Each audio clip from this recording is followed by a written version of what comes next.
కూడా నేను వెళ్ళలేదు. దాస్ గారి రిటైర్మెంట్ ఫంక్షన్ అంటే ముందుగా నాకు ఆరోగ్య గారు, డాక్టర్ ఆరోగ్య కాల్ చేసి రిటైర్మెంట్ ఫంక్షన్లో దాస్ గారి గురించి మనం చాలా సన్నిహితులు,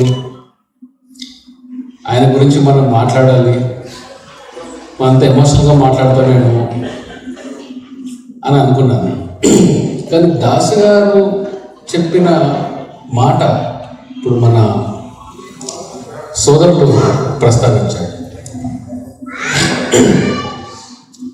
కాదు ఈ రిటైర్మెంట్ ఫంక్షన్ అనేది ఒక సందర్భం మాత్రమే. ఇక్కడ నా కోసము రిటైర్మెంట్ ఫంక్షన్ కోసము నలుగురు వస్తారు కదా, అందరికీ సిద్ధాంతం చెప్పాలి మనము అని చెప్పేసి అన్నారు ఆయన. ఒక వ్యక్తి తన నిబద్ధత ఏంది అని ఆ ఒక్క మాటలో మనం చెప్పచ్చు.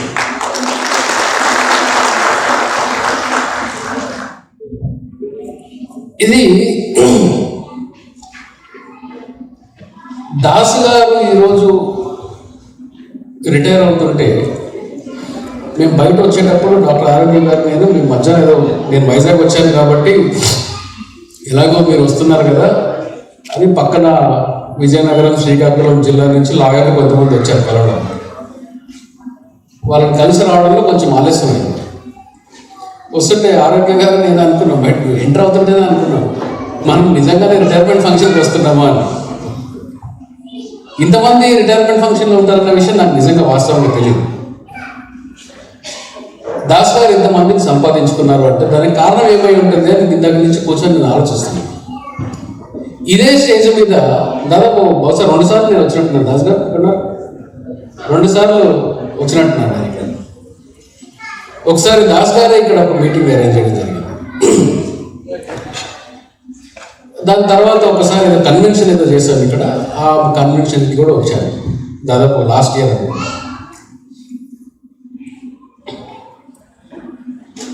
స్టీల్ ప్లాంట్ అనేది మధ్యాహ్నం నాకు ఒక గుంటూరు నుంచి నన్ను కలవడానికి వచ్చిన ఒక లాయర్ ఇక్కడికి ఆయన చెప్తున్నారు, సార్ మా టైంలో స్టీల్ ప్లాంట్లో ఉద్యోగం చేస్తున్నాడు అంటే కట్టం ఎక్కువ వస్తుంది అనుకునే వాళ్ళు. BHEL ఒకటి, స్టీల్ ప్లాంట్ ఒకటి, ఇలాంటి ఆర్గనైజేషన్స్ ఉండేవి. ఎక్కడ పోతున్నాయి సార్ ఇలాంటి ఆర్గనైజేషన్స్ అన్నారు. ఎక్కడికి పోతున్నాయి ఇలాంటి ఆర్గనైజేషన్స్? అంతటి గ్లోరీ ఉన్న ఆర్గనైజేషన్ ఒకప్పుడు ఎందుకు అంత స్టీల్ ప్లాంట్ అనగానే, స్టీల్ ప్లాంట్ అంటే చాలా దానికి పొలిటికల్ ఎజెండాలో పొలిటికల్ పేర్లు కూడా విశాఖ ఉక్కు, ఆంధ్రుల హక్కు ఇలాంటివి ఉన్నాయి. కానీ స్టీల్ ప్లాంట్ అంటే ఇక్కడ ఉన్న వాళ్ళందరూ దాదాపుగా నాకన్నా సీనియర్, మీకు అందరికీ తెలుసు. స్టీల్ ప్లాంట్ అంటే కేవలం ఒక సంస్థగా కాదు, ఒక ఉద్యమంలాగా ఉండేది. ఇక్కడ యూనియన్కి అంత సేవ్ ఉండేది. ఇది నాకు సీనియర్లు చెప్తే తెలిసింది నాకు ఆ విషయం. ఇప్పుడు అదంతా ఏమైంది? నిజంగానే ఈ స్ఫూర్తి స్టీల్ ప్లాంట్లో అలా లేదా స్టీల్ ప్లాంట్ లాంటి ఆర్గనైజేషన్స్లో ఉన్నాయా అనుకున్నప్పుడు నేను మన తమిళనాడు తిరుచిలో BEL వాళ్ళు BHEL తిరుచిలో ఉంది. BEL తిరుచిలో ఉండదు, BHEL చాలా పెద్ద క్యాంపస్, స్టీల్ ప్లాంట్ లాగానే ఉంటుంది. అక్కడ కూడా వాళ్ళు ఇంజనీర్స్ అందరూ కలిసి వాళ్ళకి మరి ఇట్లా మీలాగా సోఫిస్టికేటెడ్ హాల్స్ ఉన్నాయో లేదో నాకు తెలియదు, ఒక స్టార్ హోటల్ అరేంజ్ చేశారు. కొన్ని వందల మంది కూర్చున్నారు రాజ్యాంగం చెప్పించుకోవడానికి, రోజంతా 1 day morning to evening session. వాళ్ళు కూడా అక్కడికి వెళ్ళినప్పుడు సార్ ఒక టైంలో ఇలా ఉండేది, ఒక టైంలో ఇలా ఉండేది అని చెప్పేవారు. అక్కడెక్కడో గుజరాత్ అంకిలేశ్వర్లో ఒక ఆర్గనైజేషన్కి వెళ్తే అక్కడ కూడా ట్రేడ్ యూనియన్స్ వాళ్ళు ఇదే మాట చెప్తున్నారు, మా టైంలో ఇలా ఉండేది, మేము జాయిన్ అయినప్పుడు ఇలా ఉండేది అని. మరి మీరు జాయిన్ అయినప్పుడు అలా ఉండేది కదా, 30-40 ఏళ్ల కింద ఒక ఉద్యమాలు ఒక హబ్ లాగా ఉండేవి కదా ఈ ఆర్గనైజేషన్స్ అన్ని. మరి ఈరోజు ఎందుకని ఆ స్ఫూర్తి లేదు? ఎక్కడికి పోయింది ఇదంతా అంటే బాబాసాహెబ్ అంబేద్కర్ గారు చాలా తక్కువ మందికి ఈరోజు అంబేద్కర్ని తెలుసుకుంటే చాలా తక్కువ మందికి ఇట్లాంటి విషయాలు తెలుసు. బాబాసాహెబ్ అంబేద్కర్ గారు ఏం చేశారంటే ఇండిపెండెంట్ లేబర్ పార్టీ అని పెట్టారు. రిపబ్లికన్ పార్టీ ఆఫ్ ఇండియా చాలా మంది తెలుసు కదా, ఇండిపెండెంట్ లేబర్ పార్టీ అని బాబాసాహెబ్ అంబేద్కర్ పెట్టారు. ఇండిపెండెంట్ లేబర్ పార్టీ పెట్టినప్పుడు శ్రద్ధగా వినండి నేను ఏం చెప్తున్నాను నేను. ఎందుకంటే రాజ్యాంగము రేషనాలిటీ మొరాలిటీ అనే టైటిల్ పెట్టారు. ఈ రేషనాలిటీ మొరాలిటీకి రాకముందు మన రాజ్యాంగ స్ఫూర్తి, ఆ రాజ్యాంగ నిర్మాత మనలో ఏ స్ఫూర్తి కోరుకున్నాడు అనేది మనం అర్థం చేసుకోకుండా రాజ్యాంగాన్ని అర్థం చేసుకోలేము, రాజ్యాంగ స్ఫూర్తిని అర్థం చేసుకోలేము మనం. అయితే Babasaheb Ambedkar independent labour party పెట్టినప్పుడు ఆయన్ని అప్పుడున్న కమ్యూనిస్టులు క్రిటిసైజ్ చేశారు. అరే ఆల్రెడీ లేబర్ పార్టీ ఉంది కదా, నువ్వేంది మళ్ళా ఇంకో లేబర్ పార్టీ పెట్టడం, మళ్ళా దానికి ఇండిపెండెంట్ లేబర్ పార్టీ అని పేరు పెట్టడం ఏంది అని బాబాసాహెబ్ అంబేద్కర్ని ప్రశ్నించారు. అప్పుడు బాబాసాహెబ్ అంబేద్కర్ చెప్పిన సమాధానం మీరు వింటే, ఇందాక మిత్రులు SC/ST ఆర్గనైజేషన్ చెప్పారు, వారి పేరు సారీ చాలా మంది చెప్పడం వల్ల ఆయన ధ్వనిస్తుంది, ప్రతిధ్వనిస్తుంది కానీ ధ్వనించట్లే, అర్థం కావట్లేదు ఎవరైనా కానీ. సార్ చాలా బాగా చెప్పారు. అది కమ్యూనిజానికి దీనికి మధ్యలో బ్యాలెన్స్గా క్రియేట్ చేసి దాస్ గారు నడిచారు అని. అంటే బాబాసాహెబ్ అంబేద్కర్ చెప్పిన ఆ ఒక్క సమాధానంలో ఒక అంబేద్కర్ని ఫాలో అయ్యే ఒక వ్యక్తి ఎలా ఉండాలి, దేనికోసం పనిచేయాలి అనేది ఒక లైన్లో ఆన్సర్ చెప్తారండి. ఏంటి అంటే, మీరు లేబర్ పార్టీ ఆల్రెడీ ఉంది ఇండియాలో, నేను ఇప్పుడు ఒక ఇండిపెండెంట్ లేబర్ పార్టీ పెట్టాను కదా, ఎందుకని అంటే you are fighting for the rights of the labour. ఏమన్నాడు ఆ రోజు ఉన్న కమ్యూనిస్టులకు? ఏం చెప్పాడు? You are fighting for the rights of the labour, I'm fighting for the human rights of the labour అని. అరే మీరు ఎంతసేపటికి నాకు టీఎల్ కావాలి, డిఎల్ కావాలి, బస్సు ఫెసిలిటీలు కావాలి, ఇవన్నీ అడుగుతున్నారు కదా. What about the human rights? మనిషికి కావాల్సిన బేసిక్ నెసెసిటీస్ ఏంది అని అంటే ఏమని చెప్తారండి? ఏం కావాలి మనిషికి కదా? కూడు గుడ్డ నీడ చెప్తారు కదా, రోటీ కపడా మకాన్, food home shelter. Babasaheb Ambedkar ఏం చెప్పాడో తెలుసా? బాబాసాహెబ్ అంబేద్కర్ చెప్పిన కనీస అవసరాలు ఒక మనిషికి కావాల్సినవి, ఇందాక నేను చెప్పాను కదా, I'm fighting for the human rights of the labour అని. Dignity, identity, opportunity. Dignity, identity, opportunity. Opportunity అంటే డిగ్నిటీ అంటే మనకి ఈరోజు దాస్ గారి పేరు తెలుసు, వారి తండ్రి గారి పేరు తెలుసు, వారి తాతగారి పేరు తెలుసు, ముత్తాత గారి పేరు తెలుసు, వారికి కూడా తెలిసి ఉంటుంది. బహుశా ఎవరిని వాళ్ళు ప్రశ్నించుకుందాం, మాక్సిమం ముత్తాత పేరు తెలిసి ఉంటుంది. కానీ అణచివేతకి మనల్ని గురి చేస్తున్న కమ్యూనిటీస్ ఇళ్లలోకి వెళ్ళి చూడండి, 11 జనరేషన్ల ఫోటోలు కూడా ఉంటాయి, 11 జనరేషన్ల పేర్లు రాసుంటాయి, ఫోటోలు ఉండకపోతే. ఫ్యామిలీ ట్రీ రాసి ఉంటుంది. అంటే ఎక్కడ ఎప్పుడు ఎవరికి పుట్టామో కరెక్ట్గా మనకు కూడా, అంటే ఎవరికి పుట్టామో అంటే ఇంకోలా అర్థం చేసుకోకండి. మన ముత్తాతల పేర్లు కూడా మనకు తెలియని పక్షంలో మన పేర్లు కూడా మీరు 1910 వెనకకి కొంచెం వెళ్ళి చూస్తే చాలా మంది పేర్లు ఇంట్లో పిచ్చయ్య, చిన్న పిచ్చయ్య, పెద్ద పిచ్చయ్య, ఇంట్లో అందరూ పిచ్చయ్యలే, ఇంట్లో అందరూ చిన్నయ్యలే. ఒకటి పుల్లయ్య ఉంటే పెద్ద పుల్లయ్య, చిన్న పుల్లయ్య, ఇదే. నాకు తెలిసి మనల్ని ఎవరు కూడా, మనల్ని అన్నప్పుడు నేను అనేది ఏంటంటే వెనుకబడిన వర్గాలకు సంబంధించిన వాళ్ళు, హుందాగా పేరు పెట్టి పిలిచిన వాళ్ళు లేరండి. రాజ్యాంగానికి ముందు రాజ్యాంగం ఏం చెప్తారు మనకు? మన భారతదేశం యూనిటీ ఇన్ డైవర్సిటీ, భిన్నత్వంలో ఏకత్వం, భిన్నత్వంలో ఏకత్వం అని మనం పుస్తకాల్లో కూడా చదువుకుంటాం కదా. డిగ్నిటీ దగ్గరకు వస్తున్నా చదువుకుంటాం కదా. ఈ భిన్నత్వంలో ఈ భిన్నత్వాన్ని క్రియేట్ చేసింది ఎవరు? ఏకత్వాన్ని తీసుకొచ్చింది ఎవరు? సమాజంలో భిన్నత్వం ఉంది, రాజ్యాంగం ఏకత్వాన్ని తీసుకొని వచ్చింది. అంతకుముందు కలిసినాం మనము.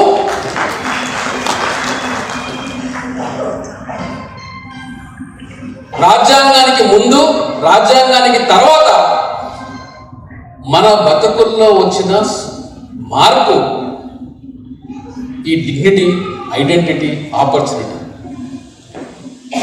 గౌరవం దక్కిందా? ఐడెంటిటీ, గుర్తింపు. అంతకుముందు మనకు గుర్తింపు కూడా లేదు. గుర్తింపు లేదు అంటే ఏంటో తెలుసా? గుర్తింపు లేదు అంటే నువ్వెవరో నాకు తెలియదు అనడం కాదు, నీకు సమాజంలో స్థానం లేదు, ఓటేయడంలో నీకు స్థానం లేదు. ఒక రాజ్యాంగాన్ని రాసుకోవాలి అంటే ఈ రాజ్యాంగాన్ని రాకముందు ఓటు హక్కు ఇవ్వాలి అని చెప్పేసి ఎవరికి అనుకున్నారు? అడల్ట్ ఫ్రాంచైజ్ రాకముందు 21 సంవత్సరాలు వచ్చిన ప్రతి ఒక్కరికి కూడా ఓటు హక్కు వచ్చింది కదా. దానికన్నా ముందు ప్రపంచం మొత్తం కూడా 21 సంవత్సరాలకు ఓటు హక్కు రావాలి అనుకునే సమయంలో కూడా భారతదేశంలో ఓటు హక్కు ఎవరికి ఇద్దామనుకున్నారండి? జమీందారులకి, ట్యాక్స్ పేయర్లకి, చదువుకున్న వాళ్ళకి. మనకు చదువునివ్వలేదు, భూములు లేవు, జమీందారులం కాదు. ఈ రెండు లేనప్పుడు ట్యాక్స్ ఎక్కడి నుంచి కడతాం? అంటే కనీసం ఈ సమాజంలో సగటు మనిషిలాగా సమాజం ఎలా నడవాలి అని నాకుండే ఒక అభిప్రాయాన్ని కూడా వ్యక్తపరిచే వీలు లేకుండా, నాకు కనీస గుర్తింపు కూడా లేకుండా చేసింది కదా ఈ సమాజం. ఆ పరిస్థితుల్లో నుంచి మనం ఈరోజంతా ఈ మధ్య చాలా ఫ్యాషన్ అయిపోయింది. లేదండి, మేము చదువుకున్నాం, చదువుకొని కష్టపడి నేను పైకి వచ్చాను, నా తెలివితేటలతో నేను పైకి వచ్చాను, డబ్బులుంటే చాలండి, ఇంకేం లేదు, ఇంకా కులాలు లేకుండాయండి, రిజర్వేషన్లు అనేది తీసేయాలండి, నాకు రిజర్వేషన్ వచ్చింది, నేను డబ్బులు బాగా సంపాదించుకున్నాను, నేను ఉద్యోగం చేస్తున్నాను, ఇంకా నెక్స్ట్ క్రిమినల్ ఉండాలి, నెక్స్ట్ పిల్లలకు రిజర్వేషన్ అవసరం లేదు. ఎవరైనా కానీ సొంత బలంతోనే వాళ్ళ తెలివితోనే పైకి రావాలి అని చెప్పే వాళ్ళు కూడా మేధావులు మన దగ్గర ఉన్నారు. అంటే ఈ తెలివి మీ నాన్నకు లేదా?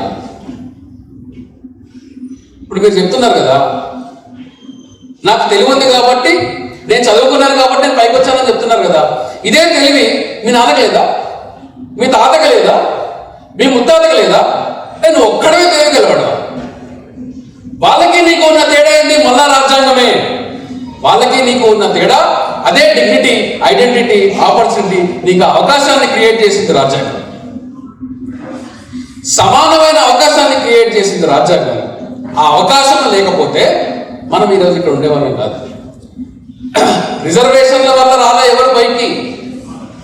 చాలా మంది ఎస్సీ ఎస్టీల్లో ఉండే ఒక భ్రమ ఏంటంటే, రిజర్వేషన్ల వల్ల పైకి వచ్చారేమో, రిజర్వేషన్ వల్ల వీళ్ళకి భాగస్వామ్యం కలిగిందేమో అని అనుకుంటున్నారు. శుద్ధ తప్పు, అబద్ధం. రిజర్వేషన్ల వల్ల కాదు మన సమాజం పైకి వచ్చింది. మన సమాజం పైకి వచ్చింది కేవలం రాజ్యాంగం వల్ల.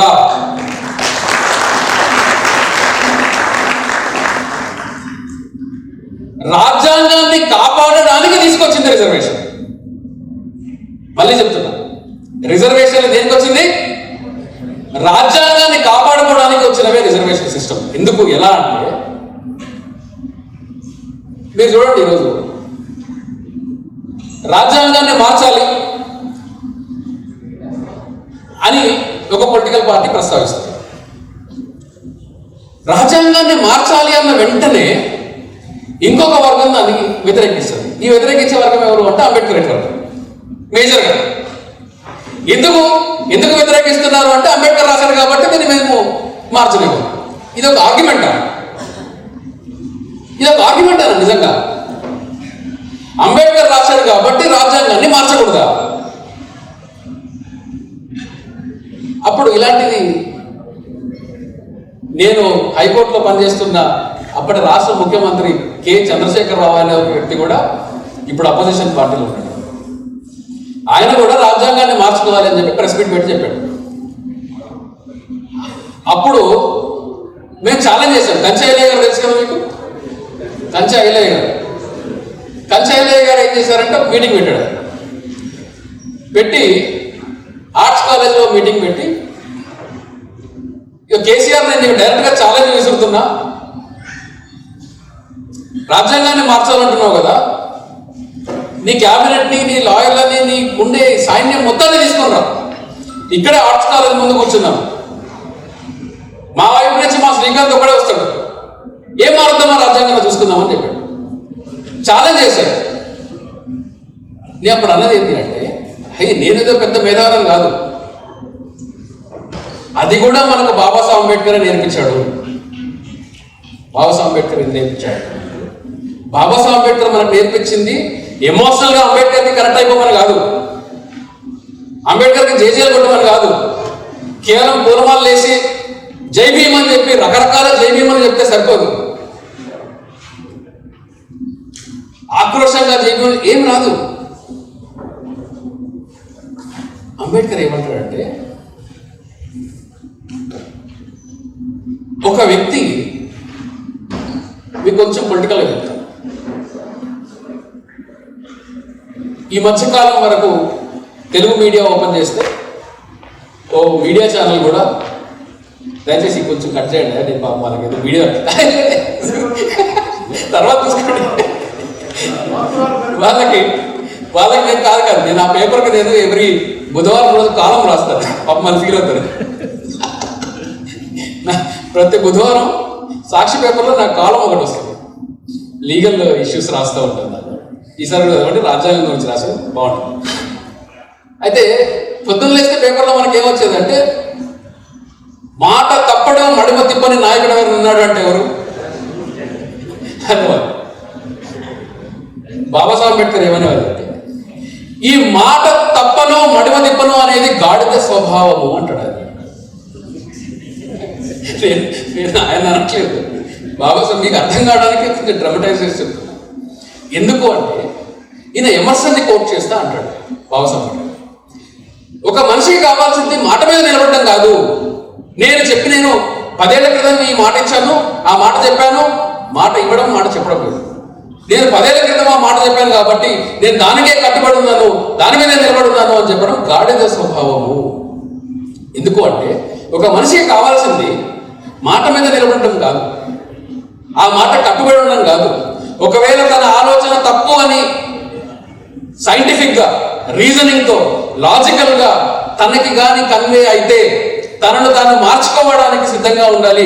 He should be ready to unlearn what he has learn. తను నేర్చుకున్నది, తను నమ్మినది, తనను తాను మార్చుకోవడానికి సిద్ధంగా ఉన్నవాడే మనిషి అంటాడు బాబాసాహెబ్. మారలేని వాడు మనిషి ఎట్లా అవుతాడు? నన్ను ఒక 10th క్లాస్ మాది రీయూనియన్ జరిగినప్పుడు మా 10th క్లాస్ ఫ్రెండ్ అమ్మాయి వచ్చి, అరే నువ్వు చాలా మారిపోయావురా అన్న.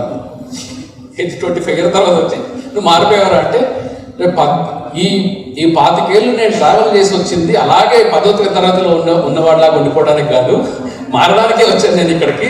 కాబట్టి నేను మారకపోతే నువ్వు ఫీల్ అవ్వాలి, నేను మారకపోతే నువ్వు ఎందుకు ఫీల్ అవుతున్నావు అని అడిగాను. అంటే పక్కనున్న వాళ్ళందరూ ఓ గంట సేపు డిస్కస్ చేశారు దాన్ని. ఎందుకు వీళ్ళు ఇంత డిస్కస్ చేస్తున్నారు అనుకున్నా. నాకు మా డాక్టర్ ఆరోగ్య గారికి చాలా ఆశ్చర్యంగా అనిపించింది ఈ విషయం. ఎందుకంటే మాకు చాలా కామన్గా ఉంటుంది, వాళ్ళకి అది చాలా పెద్ద విషయం. ఎందుకని ఆలోచించడం మానేశారు. బాబాసాహెబ్ అంబేద్కర్ మనకు నేర్పించింది ఆ ఆలోచన, ఎట్లా ఆలోచించాలి, ఎట్లా మనం విషయాలను అర్థం చేసుకోవాలి, విషయ పరిజ్ఞానం మనకు ఎలా వస్తుంది, ఇది మనకు బాబాసాహెబ్ అంబేద్కర్ నేర్పించింది. ఇవన్నింటినీ కలిపి రాజ్యాంగంలో తీసుకొచ్చారు. ఎట్లా తీసుకొచ్చారు చెప్తాను. ఈరోజు ఒక 10 నిమిషాలు మనం మాట్లాడితే, ప్రతి ఒక్కరికి ఒక ఫ్యాషన్, మేధావి వర్గం అని చెప్పేసి టీవీలో కూడా ఉదరగొడుతూ ఉంటారు. అంటారు కదా, మేధావి వర్గం కదిలి రావాలి. నేను ఒకరు చాలా సీరియస్గా కూర్చొని ఆలోచించి, ఎవరి మేధావులు అసలు, మేధావి వర్గం అని చెప్పేసి పరిచయం చేస్తూ ఉంటారు కదా, ఎవరి మేధావులు. నేను కూడా ఇట్లాగే ఒక మీటింగ్కి పోయినప్పుడు తెలుగు యూనివర్సిటీ నన్ను కూడా మేధావి వర్గం మొత్తం కదిలి వచ్చింది, మన మధ్యలో ఇంకో మేధావి ఉన్నాడని చెప్పి నన్ను పిలిచాడు. నేను పైకి స్టేజ్ మీదకి వెళ్ళి అడిగాను, నేను మేధావి మీకు ఎట్లా తెలుసు, ఎందుకు అనుకుంటున్నారు అసలు మీకు చాలా విషయాలు తెలుసు సార్, అందుకే మీరు మేధావి కదా అంటే విషయాలు తెలిస్తే మేధావి అంటే ఎవడు అసలు? చాలా విషయాలు తెలియడానికి ఒక జనరల్ నాలెడ్జ్ పుస్తకం పట్టుకొని భారతదేశానికి స్వాతంత్రం ఎప్పుడు వచ్చాను? ఆగస్టు 15, 1947. మొట్టమొదటి మహిళా ప్రధానమంత్రి ఎవరు? ఇలాంటివి చదువుకుంటే ఇన్ఫర్మేషన్ కదా. ఇలాంటివి నాకు 1000 అంశాలు తెలుసు అనుకోండి, నేను మేధావినా? కాదు. నన్ను ఏమంటారు అప్పుడు? నాకు విషయ పరిజ్ఞానం అంటే నన్ను ఏమంటారు? I am informative. ఏమని పిలవాలి? You are well informed. విషయాలు చాలా తెలుసు, విషయ పరిజ్ఞానం ఉన్నవాడు ఇన్ఫర్మేటివ్. ఐఎమ్ ఇన్ఫర్మేటివ్, అంతే. Not intelligent. మరి ఇంటెలిజెంట్ అంటే ఏంటి? ఇన్ఫర్మేషన్ తర్వాత నాలెడ్జ్ ఉంటుంది. ఆ నాలెడ్జ్ ఏంటి? ఈ విషయాలని అనలైజ్ చేయగలడమే నాలెడ్జ్. ఈ అనాలిసిస్ చేసిన తర్వాత, అంటే ఒక విషయాన్ని, మనకు విషయం తెలిసింది, దాన్ని అనలైజ్ చేశాము, అది నాలెడ్జ్. దీన్ని అప్లై చేసినప్పుడు టెక్నికల్గా ఆలోచించండి. స్టీల్ ప్లాంట్లో పనిచేసే చాలా మంది టెక్నికల్గా ఉంటారు కదా.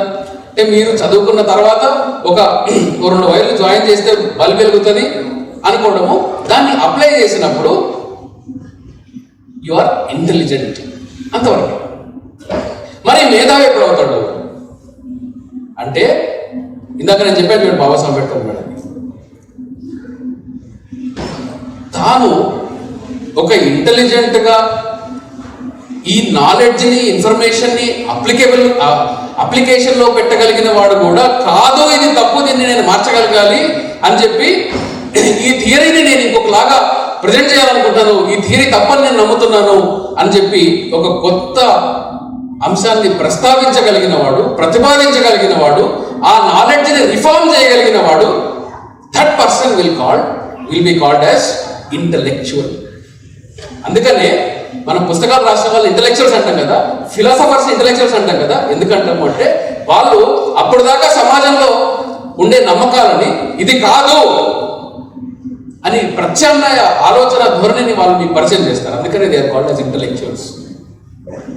బాబాసాహెబ్, దానికి మన రాజ్యాంగానికి ఏంటి కనెక్షన్ అని చెప్పి మీరు ఆలోచిస్తారు. మన రాజ్యాంగం ఆర్టికల్ 1 నుంచి, కాన్స్టిట్యూంట్ అసెంబ్లీ డిబేట్స్ నుంచి, ప్రియాంబుల్ నుంచి మనకు నేర్పించేది ఇదే. కానీ మనకు తెలియనివ్వకుండా చేశాడు. మీరు సింపుల్గా గూగుల్ చేసినా కానీ రాజ్యాంగం మీద చాలా క్రిటిసిజమ్స్ మీకు కనిపిస్తాయి, చాలా క్రిటిసిజం కనిపిస్తాయి. ఈ క్రిటిసిజమ్స్లో one of the biggest criticism చెప్తాను. ఈ క్రిటిసిజం ఎవరన్నా విన్నారా లేదా? నాకు చేయతి చెప్పండి. మన రాజ్యాంగాన్ని బ్రిటిష్ చట్టాల నుంచి అరువు తెచ్చుకున్నాము, విన్నారా? అమెరికా రాజ్యాంగం నుంచి మనం కాపీ చేసుకున్నాము, నెదర్లాండ్స్ నుంచి మనం కాపీ చేసుకున్నాము. మన రాజ్యాంగాన్ని వేరే పాశ్చాత్య దేశాల దగ్గర నుంచి మనం స్ఫూర్తి తీసుకొని అక్కడి నుంచి మనం బోరో చేసుకున్నాము, అరువు తెచ్చుకున్నాము అని చెప్పేసి సిగ్గు లేకుండా లా పుస్తకాల్లో కూడా రాస్తారు. తెలుగులో ఉండే లా పుస్తకం అయితే మీరు ఎవరన్నా కొనుక్కొని చదివి రాజ్యాంగం చదవండి, దాంట్లో రాజ్యాంగం ఒక అతుకుల బొంత అని రాసిన పెద్ద మనిషి కూడా ఉన్నాడు. దీన్ని ఇంకోలాగా ఆలోచిద్దాం. చాలా మంది చేతులు లేపారు కదా, రాజ్యాంగాన్ని మనం బ్రిటిష్ నుంచి తెచ్చుకున్నాం, అమెరికా నుంచి తెచ్చుకున్నాం అని చెప్పాడు. చాలా మంది చేతులు లేపారు కదా. ఇప్పుడు దీన్ని ఇంకోలాగా ఆలోచిస్తాం. రాజ్యాంగంలో పలానా అంశాన్ని మనం అమెరికా నుంచి తెచ్చుకున్నాం, బ్రిటిష్ నుంచి తెచ్చుకున్నాం. భారతదేశానికి సమానత్వం అంటే ఏందో తెలియదు, మేము అమెరికా నుంచి తెచ్చుకున్నాము. మాకు స్వేచ్ఛ అంటే తెలీదు, స్వేచ్ఛని మేము బ్రిటిష్ నుంచి తెచ్చుకున్నాము. మాకు రైట్ టు లైఫ్ అంటే మాకు గౌరవం లేదు, అది ఏందో కూడా మాకు తెలియదు, మేము నెదర్లాండ్స్ నుంచి తెచ్చుకున్నాము. మనిషికి కావాల్సిన కనీస హక్కుల్ని మాకు ఎవరిని హక్కులు తెలియదు, మనిషిలాగా చూడటం మాకు తెలియదు, మేము ఇవన్నింటినీ అరువు తెచ్చుకున్నాము అని చెప్పడానికి మినిమం కామన్ సెన్స్ ఉండాలి కదా. అది వింటే మనం ఎట్లా ఉన్నాము? ప్రశ్నించామా? మన రాజ్యాంగం ఎలా మొదలైందో తెలుసా? ఈరోజు సెక్యులరిజం అంటే ఏంటి? సెక్యులరిజం అంటే ఏంటి సార్?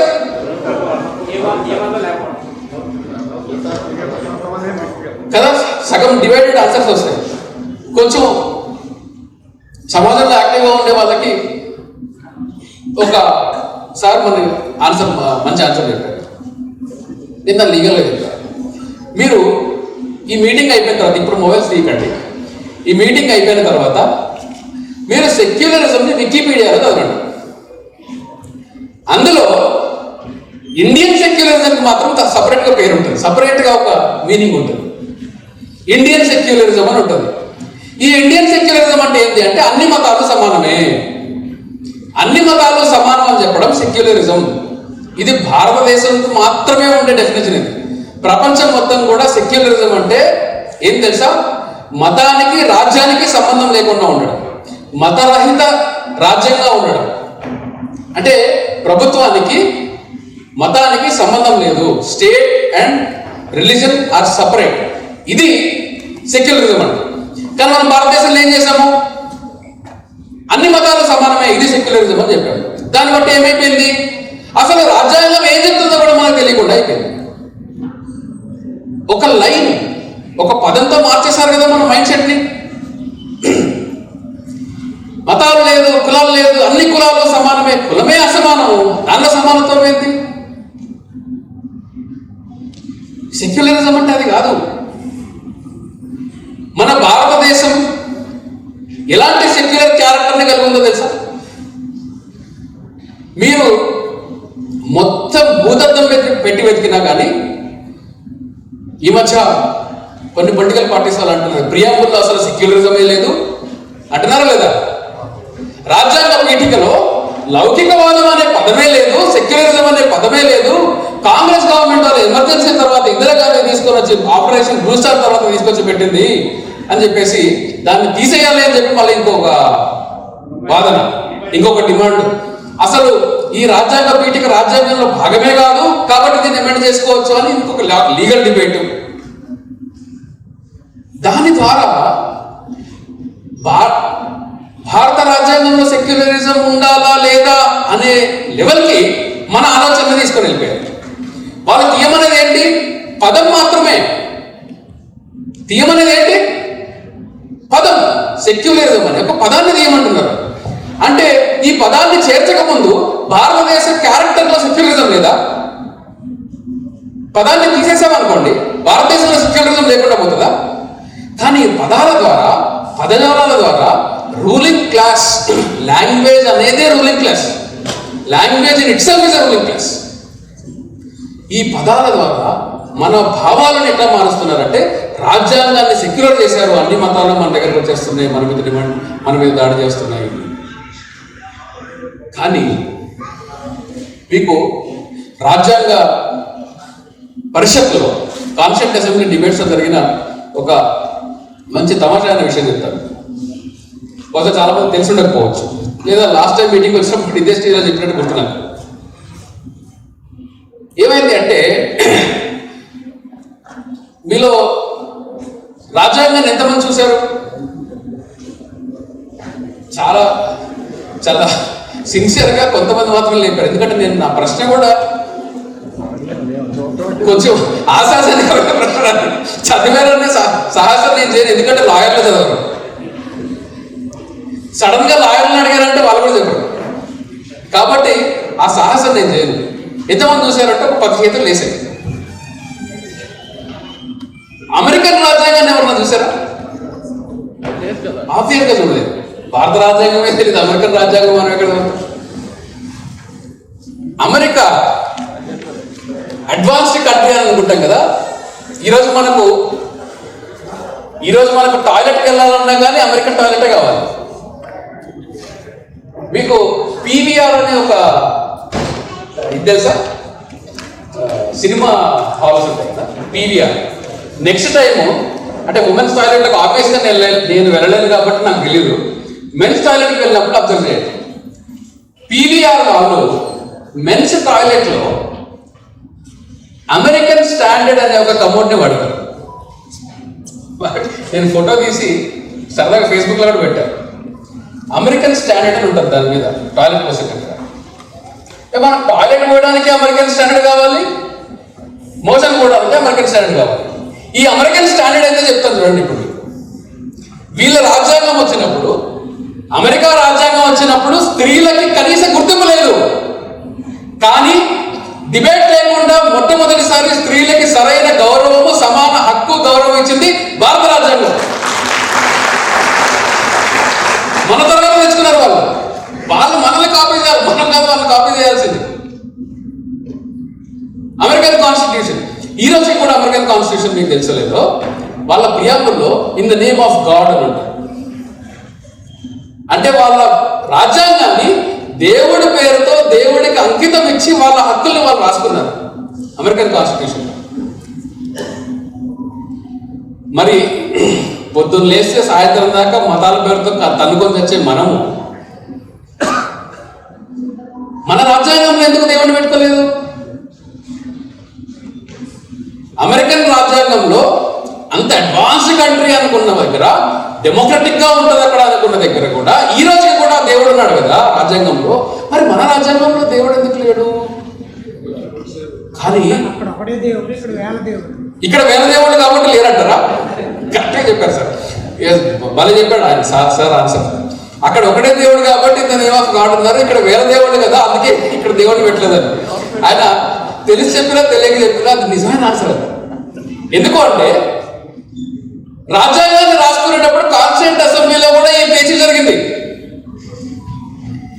ఏం చేశారంటే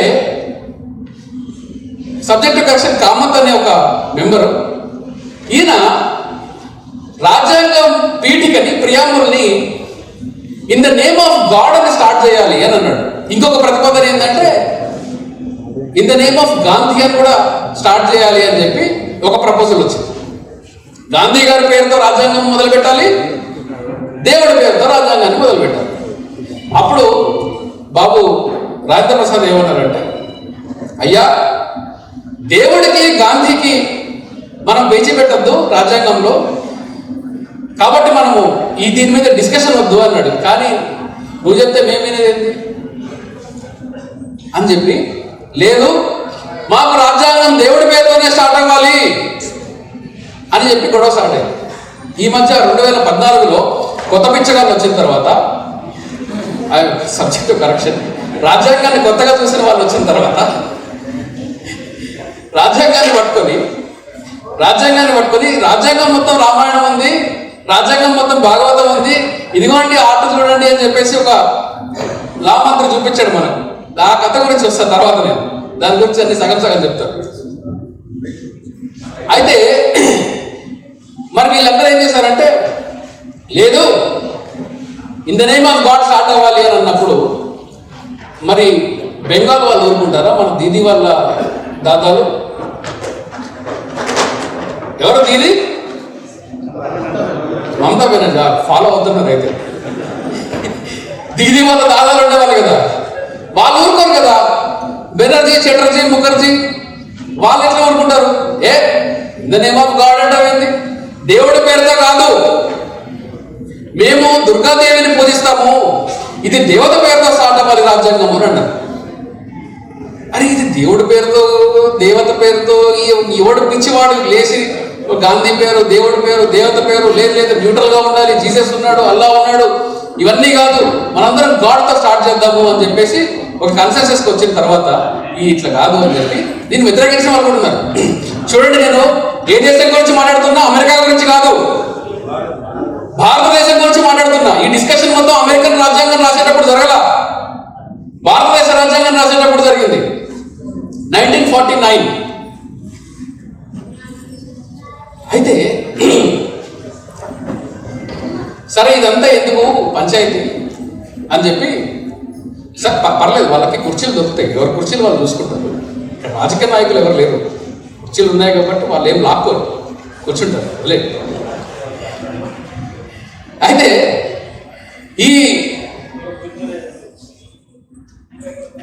బాబు రాజేంద్ర ప్రసాద్ ఏం చేశారంటే, సరే ఇవంతా ఎందుకులే మనకు పంచాయతీ, అసలు ఓటింగ్ పెడితే పోతుంది కదా అని చెప్పి డిసైడ్ చేసుకొని ఈయన ఓటింగ్ పెట్టారు.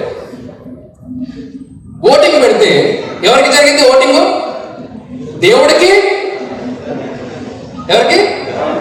దేవతగా, గాంధీగా? కాదు, దేవుడికి మనిషికి ఓటింగ్ జరిగింది. ఎవరికి జరిగింది ఎలక్షన్? దేవుడికి మనిషికి ఎలక్షన్ జరిగింది. అత్యధిక మెజారిటీతో మనిషి గెలిచాడు, దేవుడు ఓడిపోయాడు. అందుకనే మన రాజ్యాంగంలో ఈరోజు మనం రాసుకున్నది we the people of India, భారతదేశ పౌరులమైన మేము అని స్టార్ట్ అవుతుంది మన రాజ్యాంగం. ఇంతటి క్యారెక్టర్ కలిగిన రాజ్యాంగం మనం ఎక్స్పెక్ట్ అన్నా చేసుకుంటారా? 1940s మీరు అసలు ఊహకే కూడా మీరు ఈరోజు ఉండే కాంటెంపరీ పాలిటిక్స్లో, పార్లమెంట్లో ఇట్లాంటి హుందాగా జరిగిన డిబేట్స్ని మీరు చూడలేరు. ఎందుకంటే ఎవరైతే ట్రెడిషనల్ ఆర్థోడాక్స్ హిందూస్ అనుకుంటారో, పర్టికులర్గా బ్రాహ్మణ్ కమ్యూనిటీ నుంచి వచ్చిన వాళ్ళు కూడా లేదు, దేవుడి పేరుతో రాజ్యాంగాన్ని నడపడం తప్పు అని వ్యతిరేకించారు. ఆర్థోడాక్స్ ట్రెడిషనల్ హిందూస్ అనుకున్న వాళ్ళు కూడా వ్యతిరేకించారు. ఈరోజు ఎక్స్పెక్ట్ చేయగలరా మీరు? ఎవరన్నా ఆలోచన కన్నా వస్తుందా మనకు? అప్పుడే రాజ్యాంగంలో సెక్యులర్ అనే పదం ఉండాలి అనే డిస్కషన్ కూడా వచ్చింది. చూడండి, ఈ డిబేట్స్ లో ఏం జరిగాయి? రాజ్యాంగాన్ని రాసేటప్పుడు మన నిర్మాతలు ఏం చేశారు? నేను బాబాసాహెబ్ అంబేద్కర్ ఒకరిగా క్రెడిట్ ఇవ్వట్లా. హోల్ కాన్స్టిట్యూంట్ అసెంబ్లీలో ఎంతో మంది వాళ్ళ డిబేట్స్ లో వాళ్ళు ఎలాంటి క్యారెక్టర్ని కలిగి ఉన్నారు, రాజ్యాంగానికి ఎలాంటి క్యారెక్టర్ ఇవ్వాలనుకున్నారో చూడండి. ఏం చేశారు? సెక్యులర్ అనే పదం పెట్టాలి అని అన్నప్పుడు చాలా మంది వ్యతిరేకించారు సెక్యులర్ అనే పదాన్ని. మీకు తెలుసా లేదో, బాబాసాహెబ్ అంబేద్కర్ కూడా భారత రాజ్యాంగంలో సెక్యులర్ అనే పదాన్ని వ్యతిరేకించాడు. మళ్ళీ చెప్తున్నా, బాబాసాహెబ్ అంబేద్కర్ కూడా భారత రాజ్యాంగంలో సెక్యులర్ అనే పదాన్ని వ్యతిరేకించాడు. ఇక్కడ వరకు ముక్క కట్ చేసి మీకు అంబేద్కర్ సెక్యులర్ పదాన్ని రాజ్యాంగంలో వ్యతిరేకించాడు అని చెప్పి మీడియాలో చెప్పారనుకోండి, మీరేమనుకుంటారు? ఓ, అంబేద్కర్ కూడా సెక్యులరిజం వద్దనుకున్నాడా? తేడా ఉందిగా. ఇప్పుడు అదే చెప్తారు. బాబాసాహెబ్ అంబేద్కర్ నో డౌట్, సభాముఖంగా కూడా చెప్తాను, బాబాసాహెబ్ అంబేద్కర్ ప్రతి మతాన్ని క్రిటిసైజ్ చేశాడు. మతంలో మానవత్వం లేకుంటే అది మతమే కాదు అని ఉన్నాడు. ఆయన హిందువులకి ఒక క్రిటిసిజం, ముస్లింలకు ఒక క్రిటిసిజం చెప్పరా? మీరు ఆయన ప్రతి మతంలో ఉండే అమానవీయమైన ప్రాక్టీసెస్ని వ్యతిరేకించిన వాళ్ళలో అంత హుందాగా వ్యతిరేకించిన తర్వాత కూడా ఆ రోజు ఉండే ముస్లిం కమ్యూనిటీ బాబాసాహెబ్ అంబేద్కర్తో నిలబడి గెలిపించి కాన్స్టిట్యూషన్ అసెంబ్లీలో పంపించింది. ఈరోజు చేయగలుగుతారా? సో అట్లాంటి బాబాసాహెబ్ అంబేద్కర్ కూడా ఆయన సెక్యులర్ అనే పదం వద్దు అనడానికి రీజన్ ఏంటో తెలుసా?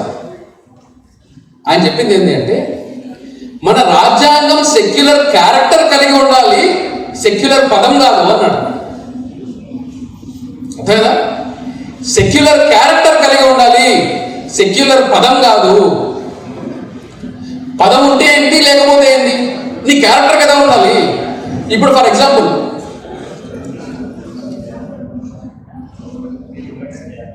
రాముడు మంచి బాలుడు, చిన్నప్పటి నుంచి విన్నాం కదా.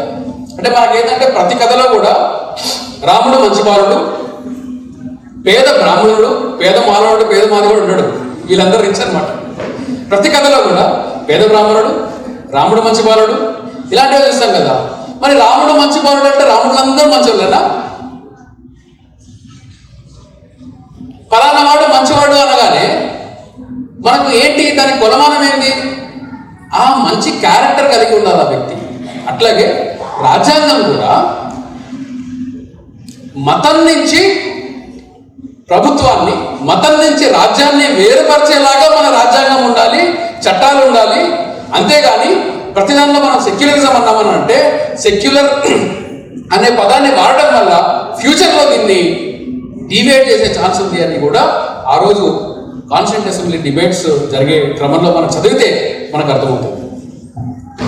1948-49 కాలంలో రాజ్యాంగంలో కొన్ని అంశాలని పెట్టాలి అనుకున్నప్పుడు బాబాసాహెబ్ అంబేద్కర్ ఏమన్నాడంటే అమెండ్మెంట్ ప్రావిజన్ అంటే రాజ్యాంగాన్ని మార్చుకునే ప్రావిజన్ని తీసుకురావాలి అని అనుకున్నప్పుడు ఇది ఎందుకు మనము కండిషనల్ గా ఈ అంశాలని మార్చడానికి లేదు రాజ్యాంగంలో అని చెప్పేసి మనం కండిషన్స్ పెడదామని అనుకుంటే బాబాసాహెబ్ అంబేద్కర్ ఏమన్నాడు, అప్పటి మెంబర్స్ ఏమన్నారు తెలుసా, ఈ రోజు 1948లో మనం ఇక్కడ మాట్లాడుతున్నాం కదా, రేపు రాబోయే 50 సంవత్సరాల్లో 100 సంవత్సరాల్లో వాళ్ళ పరిస్థితులని, వాళ్ళ ఆలోచన విధానాన్ని, వాళ్ళ సంస్కృతిని, వాళ్ళ అప్పటి సొసైటీని డిక్టేట్ చేయడానికి మనం ఎవరమి, ఫ్యూచర్ తనని తాను డిసైడ్ చేసుకోవాలి.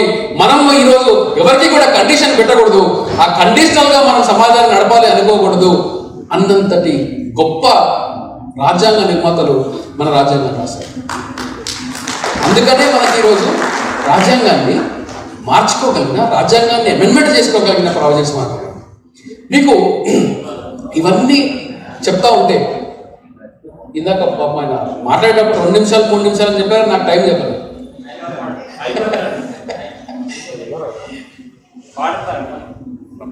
పర్లేదు. నాకు యాక్చువల్గా ఒక education is never complete without unlearning. మన రాజ్యాంగం యొక్క క్యారెక్టర్ రాజ్యాంగంలో అందుకనే ఇంతటి హేతుబద్ధమైన ఆలోచనల్ని ప్రతి ప్రావిజన్లో కూడా మార్చుకునే విధంగా పెట్టిన ఒక క్యారెక్టర్ కలిగిన రాజ్యాంగము మన భారత రాజ్యాంగం. మీకు అన్ని మతాలు సమానమే అన్నప్పుడు క్రిటికల్ థింకింగ్ మనం ఎలా మానేసామో చూడండి. ఫోన్స్ కాసేపు సైలెంట్ చేసి ఈ మధ్య ఏంటంటే మా డాక్టర్ గారు సర్టిఫై చేయాలి. నేను చూస్తున్నా ఏదైనా ఒక సినిమాకు వెళ్తే కూడా ఒక చిన్న డీవియేషన్ లేదు. సినిమాకు వెళ్తే కూడా ఈ సినిమా రీల్ పడేటప్పుడు ఏదో ఫోటోలు వీడియోలు తీస్తూ ఉంటారు. అక్కడ ఏదో సీన్ వస్తుంటే దాన్ని క్యాప్చర్ చేసి వాట్సాప్ స్టేటస్లో పెడుతుంటారు. ట్రాఫిక్ సిగ్నల్లో ఆగితే మొబైల్ ఓపెన్ చేసి ఇట్లా చూస్తూ ఉంటారు. ఏం చేస్తారు అంత పంపలేమనుకుంటే నాకు తెలియదు. ఇది ఒక ఫ్యూచర్లో మొబైల్ అనేది ఒక ఎడిక్షన్గా తయారవుతుంది. ఆల్రెడీ తయారైపోయింది ఆ స్క్రీన్ అడిక్షన్. చూస్తూనే ఉంటారు, దానిలో ఏం చూస్తారో తెలియదు. నేను ఇంత బిజీ ప్రాక్టీస్ చేస్తున్న లాయర్ని నేనే ఇంత చూడను. ఏమంతా కుంపలాడుకునే ఉంటాయి, రీల్స్ చూస్తూ ఉంటారు, సగం టైం మొత్తం దానిలో పోతుంది, చదువుకోరు. కాబట్టి ఆ మొబైల్స్ కాసేపు పక్కన పెట్టండి. ఆ మొబైల్ని వదిలేస్తే ఇక్కడ 4 విషయాలు నాకు తోచిన విషయాలు నేను చెప్తాను. వీలుంటే నేర్చుకోండి అంటే వీలుంటే దాన్ని తెలుసుకొని తర్వాత మీకు ఏదైనా ఉపయోగపడుతుందో దాన్ని ఇంప్లిమెంట్ చేసుకోండి. అయితే ఈ రాజ్యాంగం క్యారెక్టర్ దగ్గరికి వస్తుంది. అన్ని మతాలు సమానమే అన్నప్పుడు ఎవరైనా మతం లేని వాడి పరిస్థితి ఏంటి అని ఆలోచించారా? నాస్తికులు ఎవరు? ఏ దేవుణ్ణి నమ్మనివాడు, ఏ మతాన్ని నమ్మనివాడు. మరి వాళ్ళ పరిస్థితి ఏంటి అని ఎవరన్నా ఆలోచించారా? ఎవరన్నా ఒక్కరన్నా చేతులు లేకుండా ఎవరన్నా ఆలోచించారా? చూడండి, 1 2 3 హేతు వల్ల అయి ఉంటారు బహుశా. లేదంటే నాస్తికులు అయి ఉండాలి, లేదంటే నాస్తికులు స్నేహితులుగా ఉండాలి. ఆ క్రిటికల్ థింకింగ్ మనం మానేసాం. ఎందుకో చెప్పరా మీకు? ఇదే ఐ థింక్ దాస్ గారు సిఏఏ ఎన్ఆర్సీ మీద పెట్టాము మనం ఇక్కడ ఈ హాల్లోనా ఇంకొక హాల్లో పెట్టింది? ఇదే హాల్లోనా? సిఏఏ ఎన్ఆర్సీ అని వచ్చినప్పుడు అందరూ ఏదో ఇలాంటి గొడవలు పడేటప్పుడు నేను ఒక ఆర్టికల్ రాశాను. ఇప్పుడు సిఏఏ ఎన్ఆర్సీలో నేను వెళ్ళను. ఒక చట్టం వచ్చినప్పుడు మనం ఎలా ఆలోచిస్తున్నామో ఆలోచన విధానాన్ని మీకు చూపిస్తున్నాం. బంగ్లాదేశ్, పాకిస్తాన్, శ్రీలంక ఇలాంటి మన నేబరింగ్ దేశాల నుంచి అక్కడ అణచివేతకి గురవుతున్న హిందువులు, బుద్ధిస్టులు, సిక్కులు, జైనులు వీళ్ళు మాత్రం భారతదేశానికి రావచ్చు అని చెప్పి చట్టాన్ని తీసుకొని వచ్చారు. అప్పుడు అందరూ దీనిలో నుంచి ముస్లింలని మాత్రం తీసేశారు. పాకిస్తాన్ లో ముస్లింలలో కూడా చిన్న చిన్న సెక్స్ ఉన్నాయి, వాళ్ళని కూడా అణచివేస్తారు అక్కడ విదిన్ ముస్లిమ్స్ కూడా. బంగ్లాదేశ్ లో కూడా అలాగే ఉన్నాయి. ముస్లింలని మాత్రమే వేరు చేసి తీసుకొచ్చిన చట్టం ఇది అన్నారు. అప్పుడు నేను ఒక ప్రశ్న లేకున్నా, అరే ముస్లింలని వేరు చేసి తీసుకొచ్చారా, పక్కన పెట్టండి కాసేపు. మా పరిస్థితి ఏంటి? నేను దేవుడిని నమ్మను కదా, నేను హేతువాదిని కదా. నేను బంగ్లాదేశ్లో ఉన్నా అనుకోండి, నన్ను రానివరా? నాకు మతం లేదు, నేను హేతువాదిని. కానీ రాజ్యాంగం ఏం చెప్తుంది? రాజ్యాంగం సెక్యులర్ క్యారెక్టర్ అందుకే కలిగి ఉంది. మతాలని సమానంగా చూడడానికి కాదు కదా రాజ్యాంగం సెక్యులర్ క్యారెక్టర్ కలిగి ఉండేది. నేను మతాన్ని నమ్మను. Right to practice, preach and profess religion. మీరు ఏ మతాన్నైనా కానీ మీరు ప్రాక్టీస్ చేయొచ్చు, మీరు దాన్ని ప్రమోట్ చేయొచ్చు, ప్రచారం చేయొచ్చు. ఇది మీకు రాజ్యాంగం కలిగించిన హక్కు. అలాగే మీరు ఏ మతాన్ని కూడా ప్రాక్టీస్ చేయకుండా ఉండవచ్చు, ఏ మతం లేకుండా ఉండవచ్చు, ఏ మతాన్నైనా తిరస్కరించవచ్చు. ఇది కూడా మీకు రాజ్యాంగం ఇచ్చిన హక్కే. మీకు రాజ్యాంగము ప్రమోట్ చేసేది ఏంటో తెలుసా? నువ్వు మతాన్ని ప్రచారం చేసుకోవని కాదు, అందులో డైలాగ్ని ప్రమోట్ చేసుకో, చర్చించు, తర్కించు, మాట్లాడు. ఇది రాజ్యం మీద పెట్టిన ఒక డ్యూటీ. Article 51AH. స్టేట్ ఏం చేయాలి? స్టేట్ అంటే ఇక్కడ యంగ్ జనరేషన్, నేను లా కాలేజ్ చదువుకున్నప్పుడు నాకు ఆ రోజు ఒక రోజు మొత్తం నాకు నిద్ర పట్టలేదు. ఎందుకు అంటే నేను నా క్లాస్మేట్స్, మా కాన్స్టిట్యూషన్ లెక్చరర్ గారు పుల్లారెడ్డి గారు చనిపోయారు, చాలా మంచి ఎక్స్పర్ట్. స్టేట్ అంటే ఏంటి అని అడిగాడు. ఆర్టికల్ 13లో స్టేట్ అని ఉంది, స్టేట్ అంటే ఏంటి అని అడిగాడు. చాలా మంది స్టేట్ అంటే తెలంగాణ, ఆంధ్రప్రదేశ్, మద్రాస్ ఇలాంటివన్నీ చెప్పారు. నేను ఆశ్చర్యపోయాను, నిద్ర పట్టలేదు నాకు ఆ రోజు. ఎక్కడున్నారో వీళ్ళందరూ అనుకున్నాను. అంటే అప్పటిదాకా అందరికీ తెలిసేమో అనుకున్నాను. కానీ లా కాలేజ్ చదువుకొని ఎంట్రన్స్ రాసి క్వాలిఫై అయ్యి వన్ ఆఫ్ ద బెస్ట్ కాలేజెస్కి వచ్చి కూర్చొని కూడా స్టేట్ అంటే ఏంటో సగం మంది తెలియదు. భారతదేశం గవర్నమెంట్ ఆఫ్ ఇండియా కూడా స్టేటే, మున్సిపల్ కార్పొరేషన్ ఆఫ్ విశాఖపట్నం కూడా స్టేటే, ఎస్సీ వెల్ఫేర్ డిపార్ట్మెంట్ కూడా స్టేటే, మున్సిపాలిటీ కూడా స్టేటే. గవర్నమెంట్ని ఇంటర్చేంజబుల్ వర్డ్గా స్టేట్ అనొచ్చు, ఈజీగా చెప్పాలి అంటే. అయితే రాజ్యాంగం ఆర్టికల్ 51AHలో ఏం చేసిందంటే,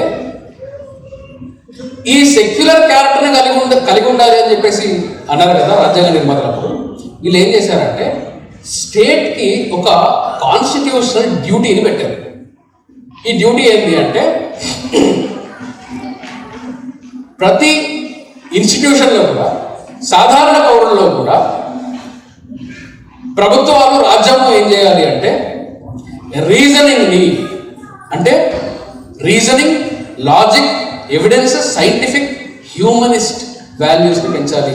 హ్యూమనిస్ట్ వాల్యూస్ అంటే ఏంటో తెలుసా? హ్యూమనిస్ట్ వాల్యూస్ అంటే చాలామంది హ్యూమనిజానికి, హ్యూమనిస్ట్కి కన్ఫ్యూజ్ అవుతూ ఉంటారు.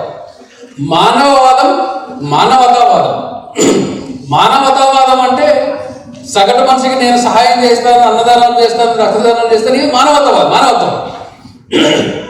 మానవవాదం అంటే సృష్టికి మధ్యలో ఉండే సెంటర్ ఆఫ్ యూనివర్స్ మనిషి నుంచి మొదలైంది అనేది మానవవాదం. అంటే మానవవాదంలో ఎంబెడెడ్గా ఉండేది హేతువాదం. సైంటిఫిక్గా రీజనింగ్, లాజిక్తో ఉండేవాడే హ్యూమనిస్ట్ అని అంటారు. హ్యూమనిజం వేరు, హ్యూమనిస్ట్ వేరు. సో రాజ్యాంగం ఏం చెప్తుందంటే ఈ మానవవాదాన్ని పెంచాలి అని రాజ్యాంగం చెప్తుంది. తర్కాన్ని పెంచాలి, సైంటిఫిక్గా ఉండాలి రాజ్యము అని రాజ్యాంగం మన మీద ఒక డ్యూటీ పెట్టింది. కానీ మనకి ఈరోజు పుస్తకాలు తెరిస్తే ఏం కనిపిస్తాయండి? 2nd క్లాస్ పుస్తకాలు, 7th క్లాస్ పుస్తకాల్లో నా కొడుకు వాడు ఇప్పుడు 9th క్లాస్. సిబిఎస్ఈలో 7th class 8th class book చదివేటప్పుడు వీడికి ఆ బుక్ తీసుకొని చూస్తే నేను ఆశ్చర్యపోయాను. 7th క్లాస్ అనుకుంటా, లాస్ట్ ఇయర్ అంతకుముందు ఇయర్. ఆ పుస్తకంలో ప్రతి ఒక్క నాయకుడు గాంధీ గారు బనియా ఇట్లాగే రాస్తుంది. A for apple, B for ball, C for cat చదువుకుంటాం కదా, అట్లా హిందీలో ధ ఫర్ ధోబి, మ ఫర్ మోచి కులాల పేర్లు ఉన్నాయి సిబిఎస్ఈ సిలబస్ లో. మాతో నీకు వేరే పదమే లేదా? మాతో మాతా లేదా? కానీ ఏం పెట్టాడు? మోజీ. ఇది కులాలు పుస్తకాల్లో చెప్తున్నారు. పుస్తకాల్లో మీకు మోరల్ సైన్స్ బుక్ అని చెప్పేసి మీకు పిల్లలకి ఇచ్చే పుస్తకాల్లో ఏముంటున్నాయి? ఇవాళ మోరల్ స్టోరీస్ ఉంటున్నాయా? మతం స్టోరీస్ ఉంటున్నాయి. మతంలో తప్ప నీకు మొరాలిటీ లేదా? నీకు మీరు మతాన్ని, నేను మతాన్ని కించపరచట్లా, మీరు శ్రద్ధగా మీరు దయచేసి నన్ను ఇంకొక తప్పుగా అర్థం చేసుకోకండి. నేను మతాన్ని కించపరచడంగా నేను రాజ్యాంగం క్యారెక్టర్ని చెప్తున్నా. మతం మీ వ్యక్తిగతం, మనందరి వ్యక్తిగతం. అది మీకు వ్యక్తిగతంగా మీరు మతాన్ని ప్రాక్టీస్ చేసుకునే రైట్ మీకు రాజ్యాంగం ఇచ్చింది. అది నేనేమంటే కాదనడానికి నాకు ఎటువంటి హక్కు లేదు. మీరు మతాన్ని ప్రాక్టీస్ చేయడానికి చెప్పనే హక్కు నాకు లేదు, ఎవరికీ లేదు. మీరు ఏ మతాన్ని ప్రాక్టీస్ చేయాలని చెప్పే హక్కు కూడా ఎవరికీ లేదు. ఇది రాజ్యాంగం కల్పించింది. నేను చెప్పేది ఏంటి అంటే రాజ్యం క్యారెక్టర్ ఎట్లా ఉండాలి ఇక్కడ రాశాను కదా. కాన్స్టిట్యూషనల్, రేషనాలిటీ అండ్ మొరాలిటీకి లాస్ట్లో వస్తాను. ఈ రేషనల్ థింకింగ్ ఎలా ఉండాలి రాజ్యాంగంలో? మనకు తర్కానికి మతానికి ఎప్పుడూ పేచి ఉంటుంది. సైన్స్కి, సైంటిఫిక్ టెంపర్కి మతానికి ఎప్పుడు పేచి ఉంటుంది.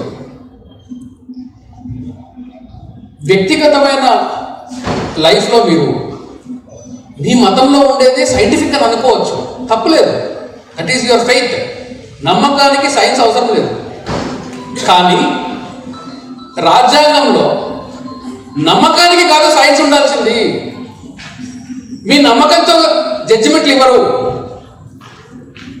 ఎందుకో చెప్తా, ఈజీగా చెప్తా.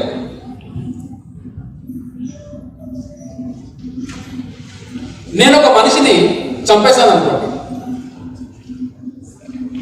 నాకు చట్టం ఏ శిక్ష విధిస్తుందండి? సాధారణంగా శిక్ష వేస్తుందా వేదా? యావజ్జీవ 302 చాలా లీగల్ నాలెడ్జ్ ఉంది ఇక్కడ. యావజ్జీవం వేయచ్చు, ఉరి తీయచ్చు, ఏదో శిక్ష వేయచ్చు. నేను ఒక దొంగతనం చేశాను అనుకోండి, ఇప్పుడు ఒక 7 years జైలు శిక్ష ఏదో ఉంది.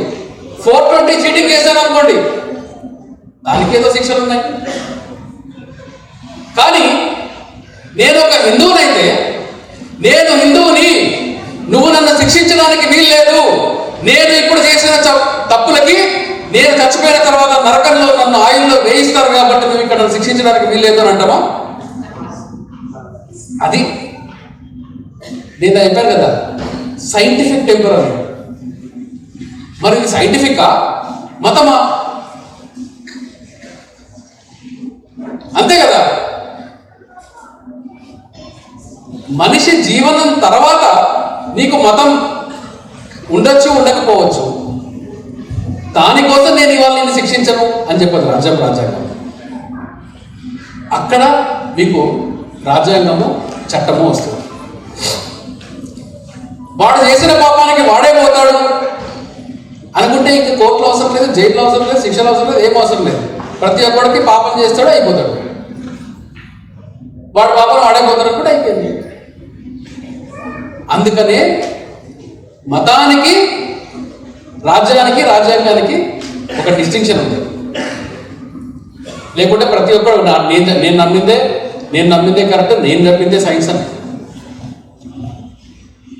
పోతే, ఇప్పుడు మనము మొరాలిటీ వద్దాం. ఈ మొరాలిటీ అంటే ఏంటి? నైతికత. రాజ్యాంగ నైతికత. రాజ్యాంగ నైతికత, నైతికత అంటే ఏంది? నైతికత అంటే ఏంటో తెలుసుకునే ముందు మనకు రాజ్యాంగం ఎంత తెలుసు, రాజ్యాంగానికి సమాజానికి ఉండే కాన్ఫ్లిక్ట్ ఏంటో తెలుసుకుందాం ఒకసారి. ఎందుకంటే మన రాజ్యాంగాన్ని తెలుసుకోవాలి అంటే రాజ్యాంగం అంటే నేను ఈ 1 hour 2 hours నేను రాజ్యాంగాన్ని మొత్తం మీకు చెప్పలేదు. అందుకనే నేను మీకు రాజ్యాంగం క్యారెక్టర్ని మాత్రమే చెప్తున్నాను. ఎందుకంటే మీరు రాజ్యాంగం పట్టుకొని చదివారు అనుకోండి, 14, 15, 16, 19 ఓన్లీ ఫండమెంటల్ రైట్స్ చదువుకున్నా కానీ మీకు మొత్తం రాజ్యాంగం అర్థమైపోతుంది.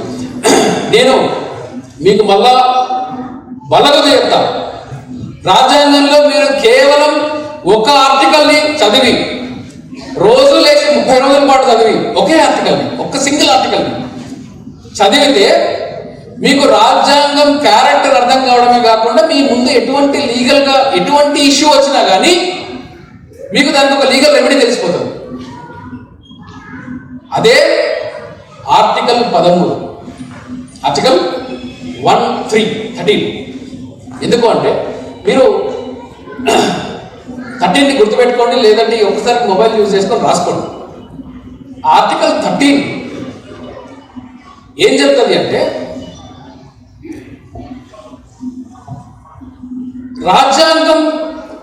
రాజ్యాంగంలో మనకు ఉండే మౌలిక హక్కులు ఉన్నాయి కదా, ఫండమెంటల్ రైట్స్.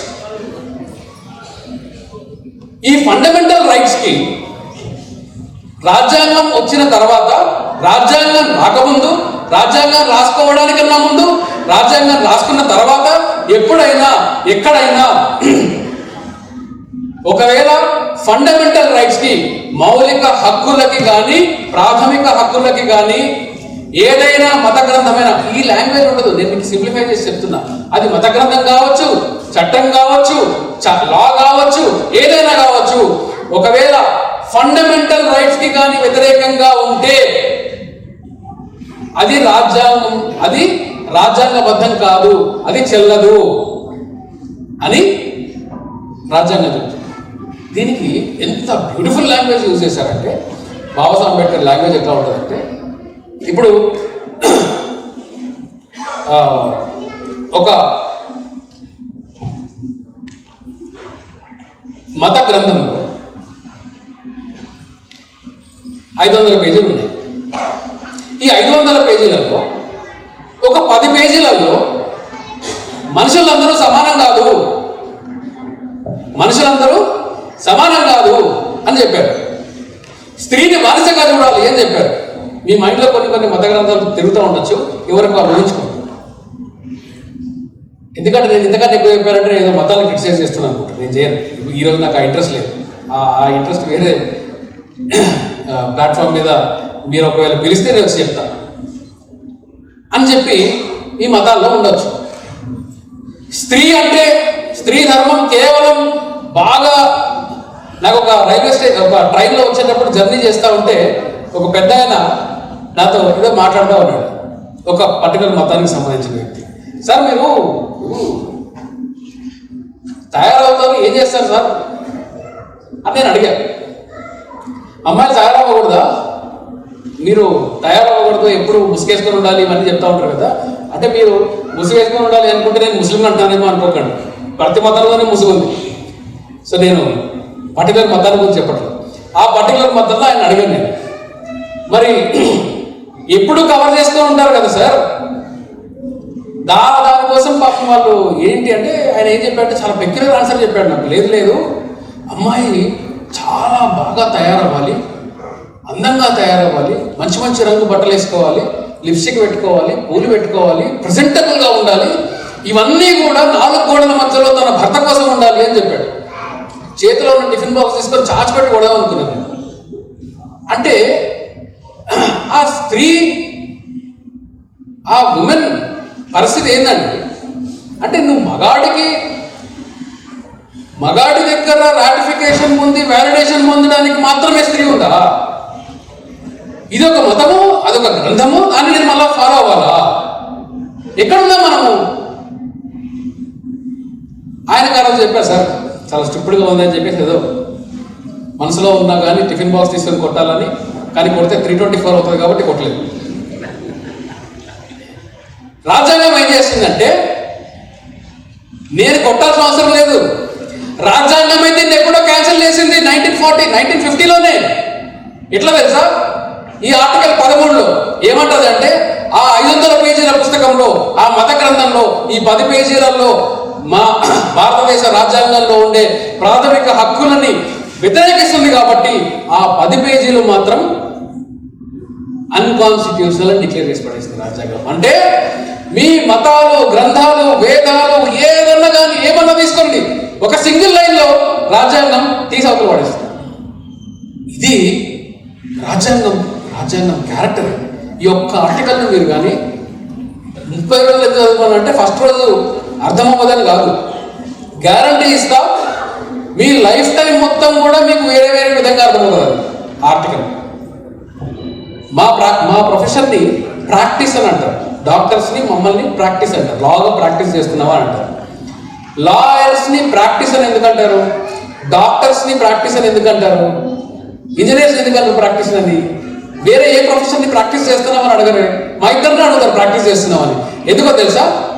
ఎందుకంటే ఒకటే అంశాన్ని 100 విధాలుగా ఇంటర్ప్రిట్ చేయగలిగిన 2 ప్రొఫెషన్లు మాకు.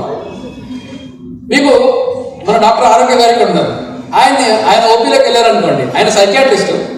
ఇప్పుడు నేను మాట్లాడేది మీరు స్పందించేది, ప్రతిస్పందించేది అనలైజ్ చేస్తూ ఉంటాడు, అదే ఆయన పని. ఒక డాక్టర్ దగ్గరికి మనం వెళ్తే ఒకరు జలుబు వచ్చింది, జ్వరంతో వచ్చాడు, ఒళ్ళు నొప్పులు ఉన్నాయి, ఆయనకి ఇదిగో నువ్వు పారాసిటమాల్ 650 వేసుకో అని చెప్పాడు. ఇంకొకరు అదే జలుబు జ్వరంతో వచ్చాడు, కానీ ఈ డాక్టర్ గారు ఏం చేశారంటే, లేదు నీకు ఎమాక్సిసిలిన్ కూడా పెట్టాలి నీకు అని యాంటీబయాటిక్ పెట్టాడు. మూడో వ్యక్తి వచ్చాడు, ఆయన కూడా జలుబు దగ్గు జ్వరంతో వచ్చాడు. ఈయనకి నీకు క్యాన్సర్ ఉండేటట్టు ఉంది అని చెప్పేసి ఈయనకి సిటీ స్కాన్లు, పెట్ స్కాన్లు రాస్తాడు. ఎందుకని? ముగ్గురు సిమ్టమ్స్ ఒకటే కదా, కానీ ఆయనకుండే నాలెడ్జ్ వేరు. ఈయన నాలెడ్జ్, ఎక్స్పర్టీస్తో ఈ డయాగ్నోసిస్ ఏంది, ఈ మధ్య జ్వరం వచ్చింది కదా అని చెప్తే డోలో 650 వేసుకో అని చెప్పిన ప్రతి వాడు డాక్టర్ కాదు. దాని సైడ్ ఎఫెక్ట్ వస్తే ఏం చేయాలి అది తెలియాలి కదా, వాడిని డాక్టర్ అంటారు. అది వేరే ఇది. అయితే మా ప్రొఫెషన్లో కూడా ఏంటి అంటే, ఒక మనిషి ఇంకొక మనిషిని చంపేస్తే ఇది మర్డర్ కాదు, చట్టంలో అది మర్డర్ కాదు. చట్టంలో దాని పేరు హోమిసైడ్. అంటే మర్డర్ లాంటిదే, ఇది మర్డర్ కాదని మేము తెలుస్తాం. ఒక మనిషి ఇంకొక మనిషిని చంపేస్తే హోమిసైడ్. మేము వెళ్ళి ఏం ఆర్గ్యూ చేస్తాము, కత్తి తీసుకున్నాడు, పొడి చేశాడు, ఇది ఫ్యాక్ట్. ఇప్పుడు మా పని ఏంటంటే, కత్తి తీసుకొని సడన్ గా కత్తి ఇంట్లో నుంచి పాకెట్లో పెట్టుకొని తీసుకొని వచ్చి పొడిస్తే అది ప్రీ ప్లాన్డ్ మర్డర్. వీడిని అటాక్ చేసినప్పుడు పక్కనే ఉండే కత్తి తీసుకొని పొడి చేస్తే ఇది సెల్ఫ్ డిఫెన్స్. లేదు, వాడు పొట్టలో ఆల్రెడీ కత్తి ఇరుక్కుపోయింది, తీసి ఇంకో పక్కన పొడిచాడు అనుకుంటే అది సడన్ అవుట్రేజ్. ఇట్లా ఈ ఒక్క కత్తి పొడవడాన్ని 100 రకాలుగా మేము దాన్ని ఇంటర్ప్రిట్ చేయగలిగినాం కాబట్టి మేము ప్రాక్టీస్ అంటాము. అట్లా ఆ ఒక్క లైన్ని, రాజ్యాంగాన్ని మీరు రోజు పొద్దున్నే చదివినా కానీ ఈ ఒక్క ఆర్టికల్ 13, 32, 226 ఈ 3 ప్రావిజన్స్ లేదా ఆర్టికల్ 13 ఒక్కటి చదివినా కానీ మీకు జీవితాంతం అది వేరే వేరే విధంగా అర్థమవుతూ ఉంటుంది. అలా అర్థం చేసుకునే క్రమం, అది అలా కంటిన్యూస్గా మిమ్మల్ని మీరు రిఫైన్ చేసుకునే పద్ధతిని సైంటిఫిక్ అంటారు. ఎందుకంటే సైన్స్కి అంతం అనేది ఉండదు, కన్క్లూజన్ అనేది ఉండదు. కన్క్లూజన్ ఉన్నది సైన్స్ కాదు, కన్క్లూజన్ ఉన్నది మతం. కన్క్లూజన్ లేనిది ఎప్పటికప్పుడు తనని తాను మార్చుకుంటూ, రిఫార్మ్ చేసుకుంటూ, ఎవిడెన్స్ బేస్గా తర్కించి తనని తాను స్వభావాన్ని మార్చుకునేది, దాన్ని సైన్స్ అంటారు. అందుకనే రాజ్యాంగం మనకు ప్రతి ఒక్క ఆర్టికల్లో మీకు చట్టం ముందు అందరూ సమానమే. మీరు చూడండి ఎంత బ్యూటిఫుల్గా ఉంటుందో. నేను మొరాలిటీకి వచ్చే ముందు ఈ ఒక్క అంశం చెప్పి నేను ముగిస్తాను, తర్వాత కాన్స్టిట్యూషన్ మొరాలిటీ అంటే ఏదో చెప్పి కన్క్లూడ్ చేస్తాను. చట్టం ముందు అందరూ సమానమే. ఇప్పుడు మీకు ఒక హైపోథెటికల్ సిచ్యువేషన్ ఇస్తాను. చట్టం ముందు అందరూ సమానమే కదా. అందరూ అంటే ఎవరు? ఆడవాళ్ళు, మగవాళ్ళు,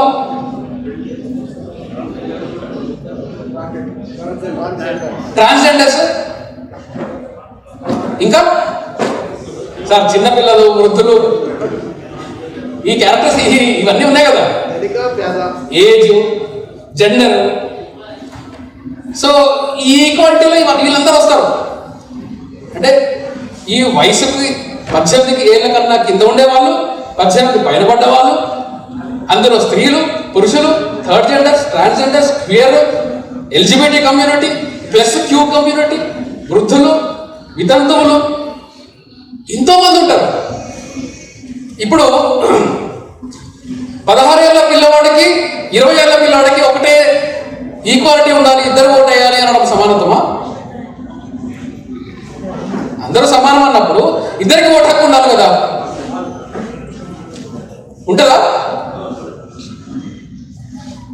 ఇంకొక హైపోథెటికల్ క్వశ్చన్ అడుగుతాను. నేను వస్తా, ఆ పిల్లవాడికి పెద్దవాడికి మధ్యలో తేడా ఎంత వస్తా, దానికి అంబేద్కర్ ఎలా కారణం కూడా చెప్తాను. ఒక ఆర్మీ క్యాంప్లో ఇప్పటికీ కూడా పురుషుల్ని మాత్రము కొండల మధ్యలో, పర్టికులర్గా మీకు నార్త్ ఈస్టర్న్ సైడ్కి వెళ్తే, కాశ్మీర్ రీజన్కి వెళ్తే, కొండల మధ్యలో ట్రెక్కింగ్ చేసుకుంటూ 2 రోజులు 3 రోజులు ట్రెక్కింగ్ చేసుకుంటూ వెళ్ళి అక్కడ ఒక 4 రోజులు డ్యూటీ చేసి మళ్ళా వెనక్కి వచ్చే ఒక సిచ్యువేషన్ ఉంటుంది. దీనికి కేవలం మగవాళ్ళని మాత్రమే డ్యూటీ వేస్తారు, ఆడవాళ్ళకి డ్యూటీ వేయరు. ఇప్పుడు మగవాళ్ళందరూ వచ్చి అదేంటది, చట్టం ముందు అందరూ సమానమే కదా, మరి ఆడవాళ్ళకి ఎందుకు డ్యూటీ వేయరు అని అడగొచ్చా? అడగాలి, అడగాలి. రాజ్యాంగం అడగమనే చెప్తుంది మిమ్మల్ని. కానీ రాజ్యాంగంలో దానికి ఒక్క లైన్తో, ఒక పదంతో ఆన్సర్ చెప్పారు.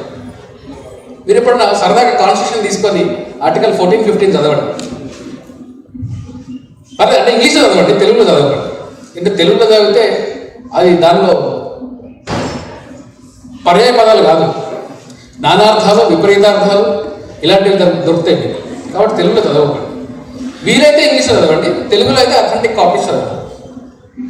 రాజ్యాంగమే ఆన్సర్ చెప్తుంది. ఏమంటదంటే కేవలం జెండర్ ఆధారంగా, కేవలం కాస్ట్ ఆధారంగా, కేవలం ప్లేస్ ఆఫ్ బర్త్ ఆధారంగా ఎవరిని కూడా డిస్క్రిమినేట్ చేయకూడదు అంటారు. ఈ కేవలం అనే పదం ఎందుకు పెట్టారు? ఇంగ్లీష్లో only on the basis of caste, అంటే discrimination is prohibited only on the basis of caste, place of birth and gender. ఈ ఓన్లీ అనే పదం లేకపోతే, ఇందాక నేను చెప్పాను చూడండి, ఉమెన్కి ఒక 30 డేస్ అక్కడ వెళ్ళి రావాలి అంటే తన మెన్స్ట్రువల్ సైకిల్ రావచ్చు, తనకి ఫిజికల్గా ఇక్కడి నుంచి అక్కడికి వెళ్ళి ట్రెక్కింగ్ చేసి వచ్చే లోపల తను ఫిజికల్గా వీక్ అయిపోవచ్చు. అలాంటి పరిస్థితులలో ఒక స్త్రీని పెట్టే హక్కు రాజ్యాంగం ఇవ్వట్లే. ఆర్టికల్ 21 సమానత్వము, స్వేచ్ఛ అండ్ రైట్ టు లైఫ్, ప్రతి ఒక్క ప్రావిజన్కి కూడా, ప్రతి ఒక్క హక్కుకి కూడా ఇంటర్లింక్ ఉంటుంది. సో మన రాజ్యాంగం చెప్పే సమానత్వం ఏంటి అంటే, మూర్ఖంగా స్త్రీలు పురుషులు ఇద్దరు సమానమే కాబట్టి అందరికీ సమాన హక్కులు ఉండాలి అన్నది కాదు. మన రాజ్యాంగం స్పిరిట్ అది కాదు. మన రాజ్యాంగం spirit positive equality spirit, negative equality spirit. Negative equality, positive equality చాలా పెద్ద కాన్సెప్ట్, నేను లీగల్ క్లాస్లోకి వెళ్ళను. అయితే మన రాజ్యాంగం ముందుండే, మన రాజ్యాంగం క్యారెక్టర్కి ఎవ్రీడే ఛాలెంజ్ జరిగే ఒక అంశం ఏంటి అంటే, మన రాజ్యాంగంలో ప్రియాంబుల్లో ఫండమెంటల్ రైట్స్లో ఏం చెప్తున్నాం? Equality, Liberty, right to life, ఇవి పెట్టుకున్నాం కదా.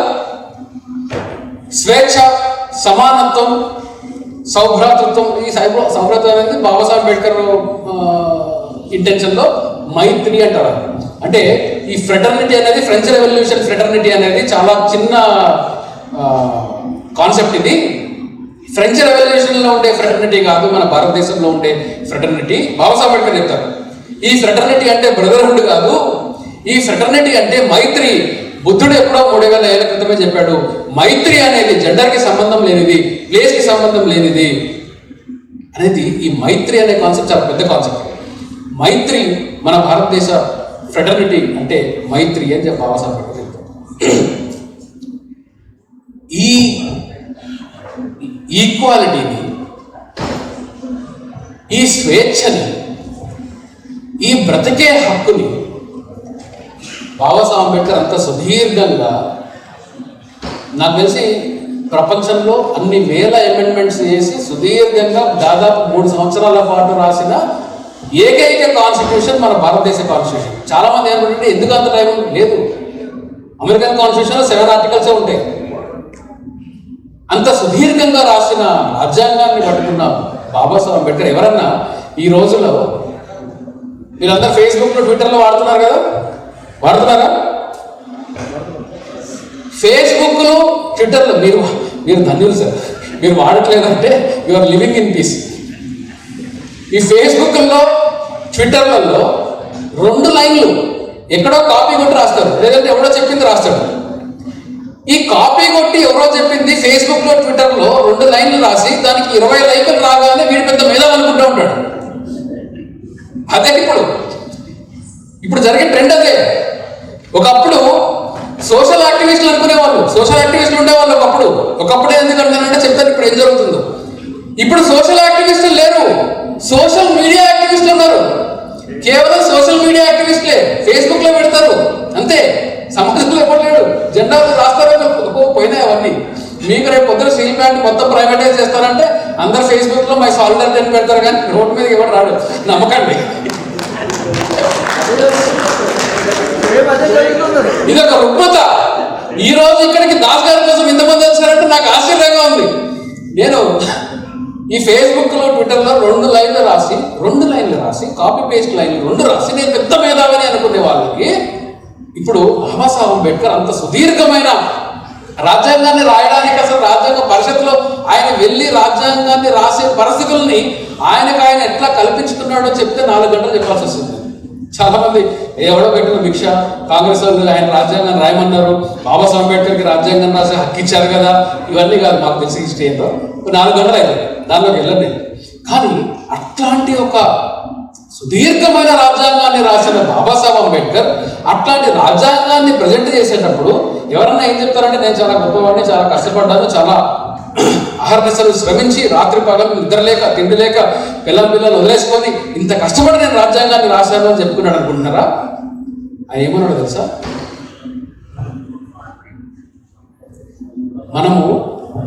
మనము నేను కాదు, ఎంతో కష్టపడి ఈ రాజ్యాంగాన్ని నిర్మించుకున్నాము. రాజ్యాంగంలో హక్కులని మనం రాసుకున్నాము. రాజ్యాంగం స్వేచ్ఛ, సమానత్వం, సౌభ్రాతృత్వం అని చెప్తుంది.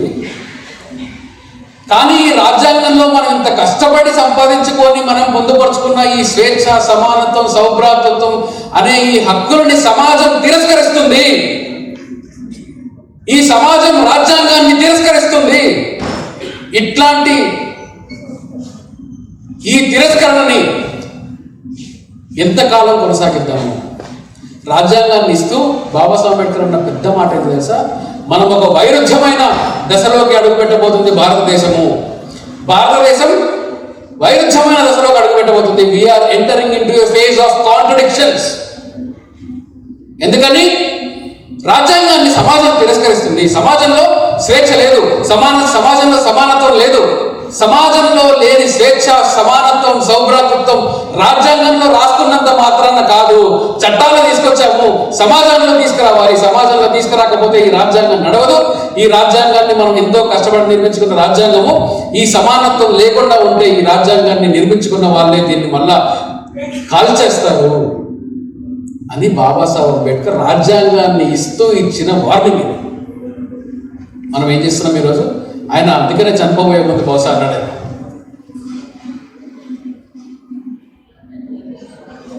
చదువుకున్న వాళ్ళు నన్ను మోసం చేశారు. బాబాసాహెబ్ అంబేద్కర్ నాకు తెలిసి బహుశా ఒకేసారి కళ్ళలో నీళ్ళు పెట్టుకొని ఏడ్చాడు. దీనికి ఎవరు ఎమోషన్గా గురవ్వకండి. బాబాసాహెబ్ అంబేద్కర్ ఏడ్చాడా? ఆయన ఏడ్చింది మన వల్లనే. ఆయన ఏమన్నాడంటే, నేను రాజ్యాంగాన్ని తీసుకొచ్చాను, ఇంత శ్రమపడ్డాను, వీళ్ళందరికీ అవకాశాలు తీసుకురావాలనుకున్నాను, రిజర్వేషన్లను తీసుకొని వచ్చాను. వీళ్ళందరూ ఈ అవకాశాలను తీసుకొచ్చుకున్న తర్వాత సమాజానికి పేబ్యాక్ చేస్తారనుకున్నాను, కానీ వీళ్ళు మాత్రం వీళ్ళు పొట్టలు నింపుకోవడంలో నిమగ్నమై ఉన్నారు, వీళ్ళ ఆస్తులు కూడా పెట్టుకోవడంలో ఉన్నారు, వీళ్ళ సొంత వ్యక్తిగతమైన జీవనాల్ని పెంచుకోవడానికి రెడీగా ఉన్నారు తప్ప సమాజానికి పేబ్యాక్ చేయడం లేదు. కాబట్టి చదువుకున్న వాళ్ళే నన్ను మోసం చేశారు అని చెప్పి బాబాసాహెబ్ అంబేద్కర్ కళ్ళనీళ్ళు పెట్టారు. ఆయన పెద్దగా ఎక్స్పెక్ట్ చేయాలి మనందరి దగ్గర నుంచి. బాబాసాహెబ్ అంబేద్కర్ మన దగ్గర నుంచి పేబ్యాక్ టు ద సొసైటీ అంటే మీరు ఓకే, కనీసం మీకు వచ్చే జీతంలో 5% సమాజానికి పేబ్యాక్ చేయమన్నాడు. ఆయన సమాజానికి పేబ్యాక్ చేయడం అంటే మీరు మళ్ళీ దాన్ని అపార్థం చేసుకొని రక్తదానాలు అన్నదానాలు చేశారు చేయకండి. ఆయన చెప్పిన పేబ్యాక్ టు ద సొసైటీ ఏంటి అంటే ఇవి ఉన్నాయి కదా, dignity, identity, opportunity, equality, fraternity and Liberty, వీటిని సాధించే దిశగా పనిచేస్తున్న ఉద్యమానికి, సమాజ పునర్నిర్మాణానికి మనం పనిచేయాలి. బాబాసాహెబ్ అంబేద్కర్ తెలుసా, మన పోరాటం రాజ్యం కోసం కాదు, మన పోరాటం పాలిటిక్స్ కోసం కాదు, మన పోరాటము రాజకీయం కోసం కాదు. మరి మన పోరాటం దేనికోసము అంటే బాబాసాహెబ్ అంబేద్కర్ చెప్పిన గొప్ప మాట ఏంటో తెలుసా? ఒకసారి నేను చెప్పిన తర్వాత ఎంతమందికి అర్థమవుతుందో ఏదో నాకు తెలీదు, ఈ సాహసం చేసి చెప్తున్నాను నేను. ఆయన అన్న మాట ఏంటి అంటే మనం చేసే పోరాటం రాజకీయం కోసం కాదు, ఆర్థికం మనకు ఎకనామీ కోసం కాదు, రాజ్యం కోసం కాదు. మనం చేసే పోరాటం for the reclamation of human personality. మనిషిలోని మనిషిని కోల్పోయాడు, ఆ మనిషిని పునర్నిర్మించడమే మన అంతిమ లక్ష్యం. ఊహించుంటామా బాబాసాహెబ్ అంబేద్కర్ చెప్పాడు? ఇవి చెప్పరు మనకు. ఎందుకు చెప్పరు? Political power is the master key. ఇవ్వడానికి మైకు దొరికినా ఇదే. ఒక్కసారి బాబాసాహెబ్ అంబేద్కర్ రాసిన కుల నిర్మూలన జరిగితే అసలు ఈ పొలిటికల్ పవర్ అన్న మాస్టర్ కీ అనే తుప్పు మైండ్ అని చదువుకుంటుంది. ఆయన ఏ సందర్భంలో చెప్పాడో తెలియదు, ఈ తాళం తీస్తే ఏమొస్తుందో తెలియదు, బేసిక్ రాజ్యాంగం మీద అవగాహన లేదు, బేసిక్ 1 vote 1 value అనేదాన్ని కనీసం అనలైజ్ చేసినా కానీ మనం బాబాసాహెబ్ అంబేద్కర్ ఎంత అర్థం చేస్తున్నాం, రాజ్యాంగాన్ని ఎంత అర్థం చేస్తున్నామో తెలుస్తుంది. కాన్స్టిట్యూషనల్ మొరాలిటీ అన్నాను కదా, ఆ కాన్స్టిట్యూషనల్ మొరాలిటీ మనం ఎక్కడ సాధించాలో మనకు అర్థమవుతుంది.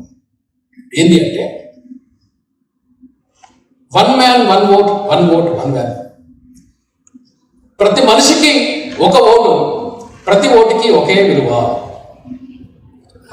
ఇక్కడ పెద్దవాళ్ళు చాలా మంది వినుంటారు, ఇందిరాగాంధీ ఓటేసినా, రిక్షావాడ ఓటేసినా రెండింటికి ఒకటే వాల్యూ ఉంటుంది అని చెప్పి మీడియాలో కూడా రాసినారట. నేను పుట్టానో లేదో నాకు తెలియదు, రాశారని పెద్దవాళ్ళు చెప్తే విన్నాను. ఎవరైనా పెద్దవాళ్ళు అంటే చెప్పాలి కరెక్ట్ కాదు, ఇట్లాంటివి విన్నారు పెద్దలు. ఇందిరాగాంధీ ఓటు వేసినా, రిక్షావాడ ఓటేసినా ఈ 2 ఓట్లకి సమానమైన విలువ ఉంటుంది అని చెప్పి మీడియాలో కూడా రాశారు. కానీ దాని మీనింగ్ అదేనా? 1 man 1 vote 1 vote 1 value. మనం ఒక మనిషికి, ఒక పౌరుడికి ఒక ఓటుని సాధించాము, ఖచ్చితంగా సాధించాము. అందరూ ఒకే ఓటు అంటే రిగ్గింగ్ చేసి దొంగ ఓట్లు వేస్తారు కదా అని చెప్పేసి పిడివాదన చేయకండి. మనిషికి లీగల్గా ఒక ఓటే ఉంది, ఒక మనిషికి ఒక ఓటు ఉంది. కానీ ఒక ఓటుకి ఒక వాల్యూ ఉందా? సాధించామా? నిస్సిగ్గుగా టీవీలు కూడా ఓపెన్ చేసుకొని చూడండి. నాకు తెలిసి ఇక్కడ మీకు ఏదైనా ఎలక్షన్ జరుగుతాయో లేదో నాకు తెలియదు, యూనియన్ కమ్యూనిటీ ఎలక్షన్ జరుగుతాయో లేదో నాకు తెలియదు, కానీ పంచాయతీ ఎలక్షన్లలో కూడా నిస్సిగ్గుగా అసలు ఏమాత్రం సంకోచించకుండా మారల ఓట్లండి, మాదిగల ఓట్లండి, ముస్లింల ఓట్లండి, క్రిస్టియన్ల ఓట్లండి, యాదవుల ఓట్లండి, రెడ్ల ఓట్లండి, బాబనల ఓట్లండి. అరే 1 man 1 vote 1 vote 1 value. 1 ఓటుకి 1 వాల్యూ సాధించామా మనము? 1 cost vote 1 value, 1 reason vote 1 value, 1 religion vote 1 value. ఇంకా మనం 1 vote 1 వాల్యూ సాధించాలా? ఇక్కడ డెమోక్రసీలో ఉందా మనము? సార్ మనం ఈ కాన్సెప్ట్ అర్థం చేసుకుంటే కదా మనకు తెలిసేది. సో బాబాసాహెబ్ అంబేద్కర్ దృష్టికోణంలో మనం కానీ రాజ్యాంగాన్ని అర్థం చేసుకోకపోతే మనకు రాజ్యమో అర్థం కాదు, రాజ్యాంగమో అర్థం కాదు, మన హక్కులు అర్థం కాదు. మన హక్కుల్ని కూడా మనం అర్థం చేసుకోలేని నాడు మనమేమి రాజ్యాంగాన్ని ప్రొటెక్ట్ చేసుకుంటాము? ఈరోజు రాజ్యాంగం ఇంకా నడుస్తుంది అంటే అది మనం కారణం కాదు, రాజ్యాంగమే కారణం. రాజ్యాంగమే తనని తాను ప్రొటెక్ట్ చేసుకుంటుంది. చాలా మంది సేవ్ కాన్స్టిట్యూషన్ అని చెప్పి బోర్డు పెడుతున్నారు. సేవ్ కాన్స్టిట్యూషన్ మీకంత లేదు. Constitution is saving it self. మీరు దాన్ని షేర్ చేయకపోతే చాలు. ఇంకా మీకు అర్థం కావడం లేదు. కాబట్టి మనకు మైకు దొరికిన ప్రతి ఒక్కడు వాళ్ళకి అసలు ఎమ్మెల్యే కాదు, పంచాయతీ సెక్రటరీ, పంచాయతీలో ఒక వార్డు మెంబర్ కూడా కాదు, మైక్ పట్టుకుంటే ప్రజలందరికీ నేను మంచి చేయడమే నా ఉద్దేశము అని అంటారు. మనం మాట్లాడేటప్పుడు కూడా ప్రజలకు ఏం చేసావు నువ్వు అంటారు. అరే 1947లో రాజరికం పోయింది, రాజులు పోయారు. రాజులు ఉంటే కదా ప్రజలు ఉండేది. మనం ప్రజలమా? మైకులు పట్టుకొని టీవీల ముందు నేను ప్రజలకు ఇచ్చేసాను, ప్రజల కోసం నేను పనిచేస్తున్నాను, ప్రజా జీవితంలో నేనున్నాను అని నువ్వేమన్నా రాజువా? ప్రభువులు ఉంటే కదా ప్రజలు ఉండేది. ప్రభువులు లేని దగ్గర ప్రజలు ఎక్కడి నుంచి వచ్చారు? మనం ఎవరము? పౌరులము. మనకు రాజులుంటే ఇది నేను కూడా చాలా వయసు వచ్చేదా కూడా ఆలోచించాను. చాలా వయసు అంటే ఇదేదో ఇప్పుడు వీడేది పెద్ద 60 ఏళ్ళ దాకా మాట్లాడుతున్నాను అంటే దాదాపుగా ఒక లా కాలేజ్కి వచ్చేదాకా కూడా నేను ఆలోచించాను.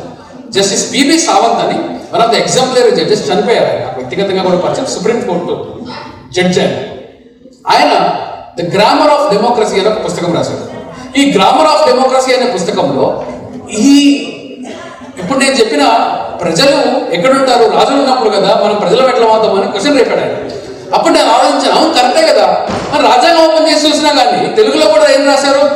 వి ద పీపుల్ ఆఫ్ ఇండియా అన్నదాన్ని ఇండియా తెలుగులో ఏం రాశారు? భారతదేశ ప్రజలమైన మేము, పౌరులమైన మేము అని ఉండదు. అందుకే నేను రాజ్యాంగంలో ఉండే పీఠికని తెలుగులో నేనే ట్రాన్స్లేట్ చేశాను. ఎందుకంటే అన్ని తప్పలేదు అంట. తెలుగులో మంచి ట్రాన్స్లేషన్ చేశాను. మీకు ఎవరైనా కావాలంటే దాస్ గారిని అడగండి, ట్రాన్స్లేషన్ కాపీ మీకు ఇస్తారు. మనకు ప్రతి పదాన్ని కూడా మనం అర్థం చేసుకోవాలి. ప్రజాస్వామ్యం అంటే ఏంటి అంటే 5 సంవత్సరాలకు ఒకసారి ఓటేయడము, ఓటేసిన తర్వాత వాళ్ళు ఎవడో గెలవడము, ఒక పొలిటికల్ పార్టీ రావడము, ఆ పొలిటికల్ పార్టీ పవర్లోకి రావడము. మీ దగ్గర గవర్నమెంట్ ఎవరిది అంటే వైఎస్ఆర్సీపీ గవర్నమెంట్, టీడీపీ గవర్నమెంట్ కాదు. రాజ్యాంగంలో లేదు. పొలిటికల్ పార్టీగా ఉన్నది ఎలక్షన్స్ కోసమే. ప్రభుత్వం వచ్చిన తర్వాత you are representative, you are my servant. నీ పార్టీకి పనికిరాదు ఇక్కడ. నువ్వు పార్టీకి ప్రెసిడెంట్ అయితే అయి ఉండొచ్చు కాక.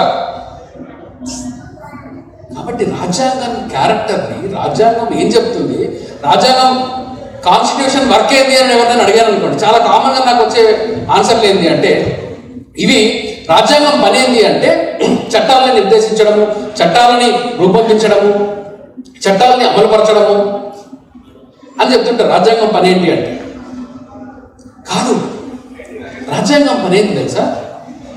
సింగిల్ లైన్ బాగా గుర్తుపెట్టుకోండి. ఈ థాట్ ప్రాసెస్ కానీ మైండ్లో ఉంది అంటే రాజ్యాంగం చాలా ఈజీగా అర్థమైపోతుంది మనందరికీ. రాజ్యాంగం పని ఏంటి అంటే జ్యుడిషియరీని, పార్లమెంట్ని, ఎగ్జిక్యూటివ్ని రెగ్యులేట్ చేయడం రాజ్యాంగం పని. రాజ్యాంగం క్యారెక్టర్ ఏంటి? To regulate judiciary, executive and parliament. ఈ వీటిని రెగ్యులేట్ చేసే బాడీ అల్టిమేట్ పవర్ రాజ్యాంగం. మీకు పార్లమెంట్ సుప్రీం కాదు మన దేశంలో. హైకోర్టు సుప్రీంకోర్టు కూడా సుప్రీం కాదు. పేరులో సుప్రీం ఉంటుంది. Supreme power is the constitution of India. Supreme court judge అనుకున్నా కానీ రాజ్యాంగాన్ని మార్చలేడు. రాజ్యాంగం చెప్పినట్టే జడ్జిమెంట్ ఇవ్వాలి.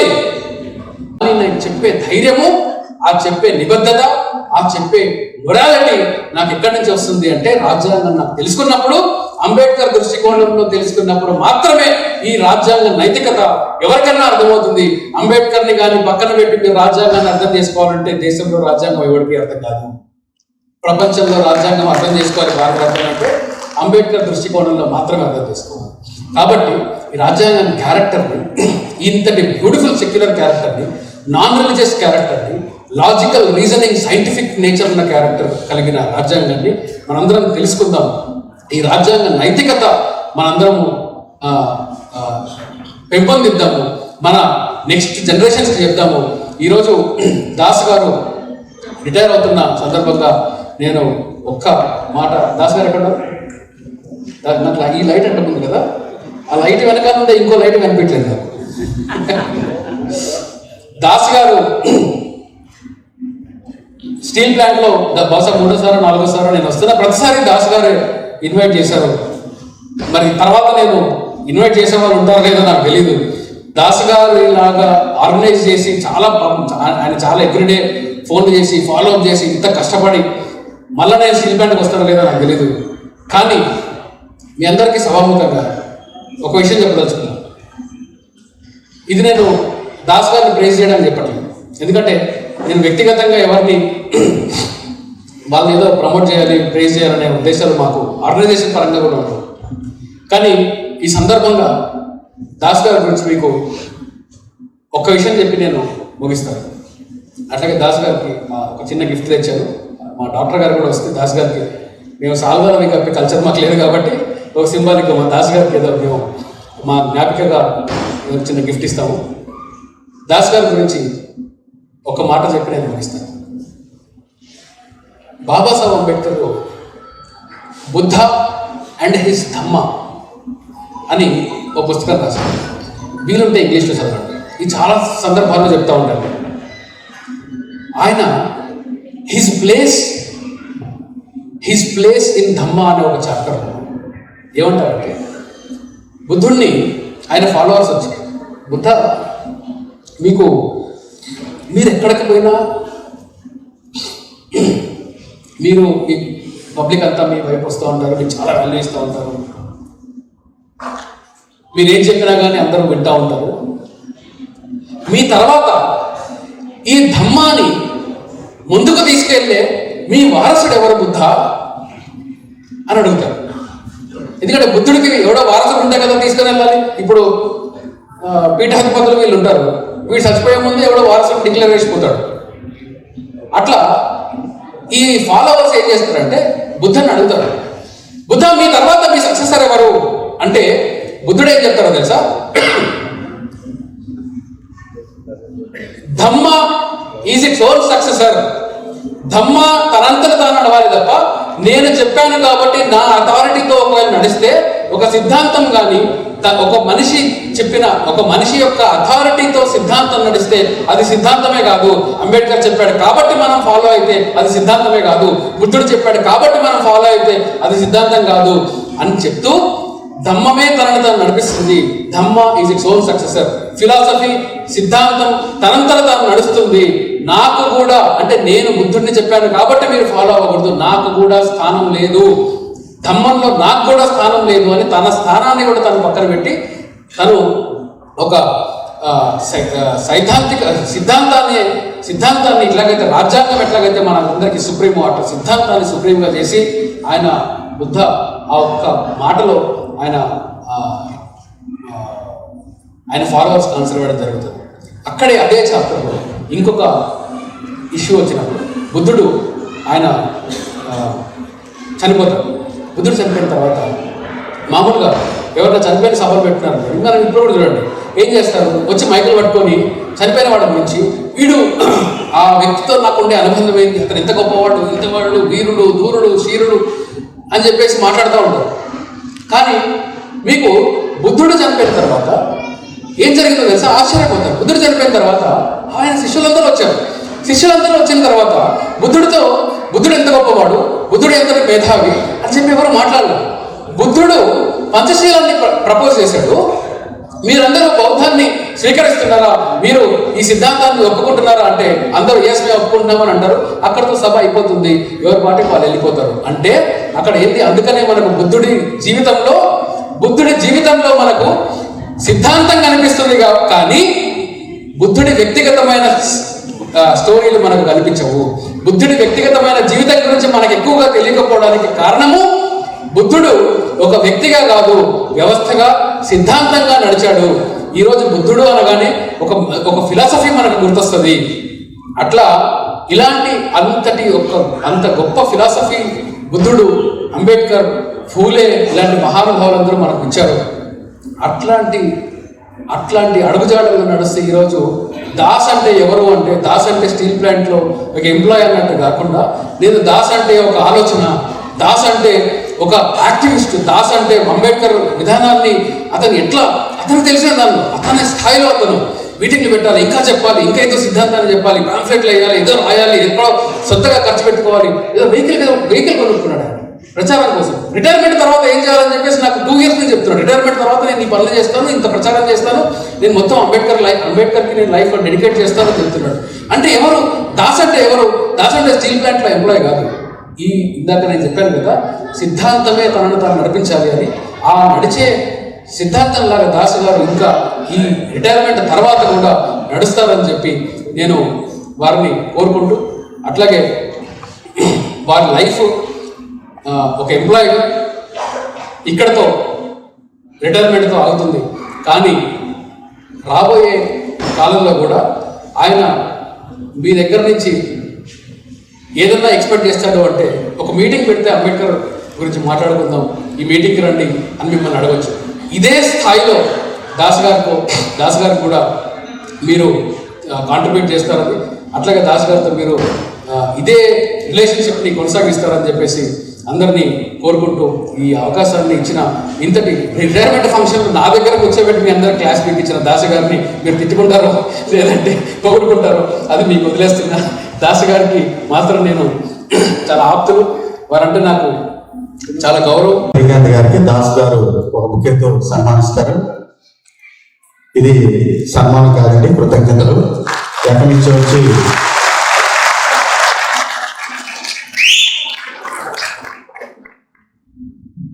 ఇప్పుడు ఆరోగ్యనాథ్ గారు కూడా వచ్చారు కాబట్టి ఇప్పుడు దాస్ గారికి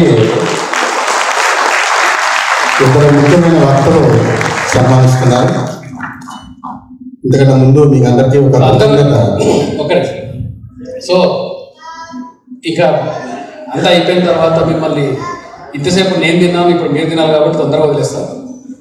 ఇంతసేపు నన్ను భరించి ఓపికగా కూర్చొని నేను చెప్పిన కొన్ని విషయాల్ని శ్రద్ధగా విన్నందుకు మీ అందరికీ కూడా పేరు పేరున, మీ పేర్లు చాలా తెలియదు నాకు చాలా మందివి, పేరు పేరున అందరికీ ధన్యవాదాలు తెలియజేసుకుంటూ, ఇట్లాంటి మీటింగ్లు మీరు ఇంకా పెడితే బాగుంటుంది అని చెప్పి నా వంతు సహాయం ఏదన్నా ఉంటే నేను కూడా చేయడానికి సిద్ధంగా ఉన్నానని సభాముఖంగా మీ అందరికీ తెలియజేసుకుంటూ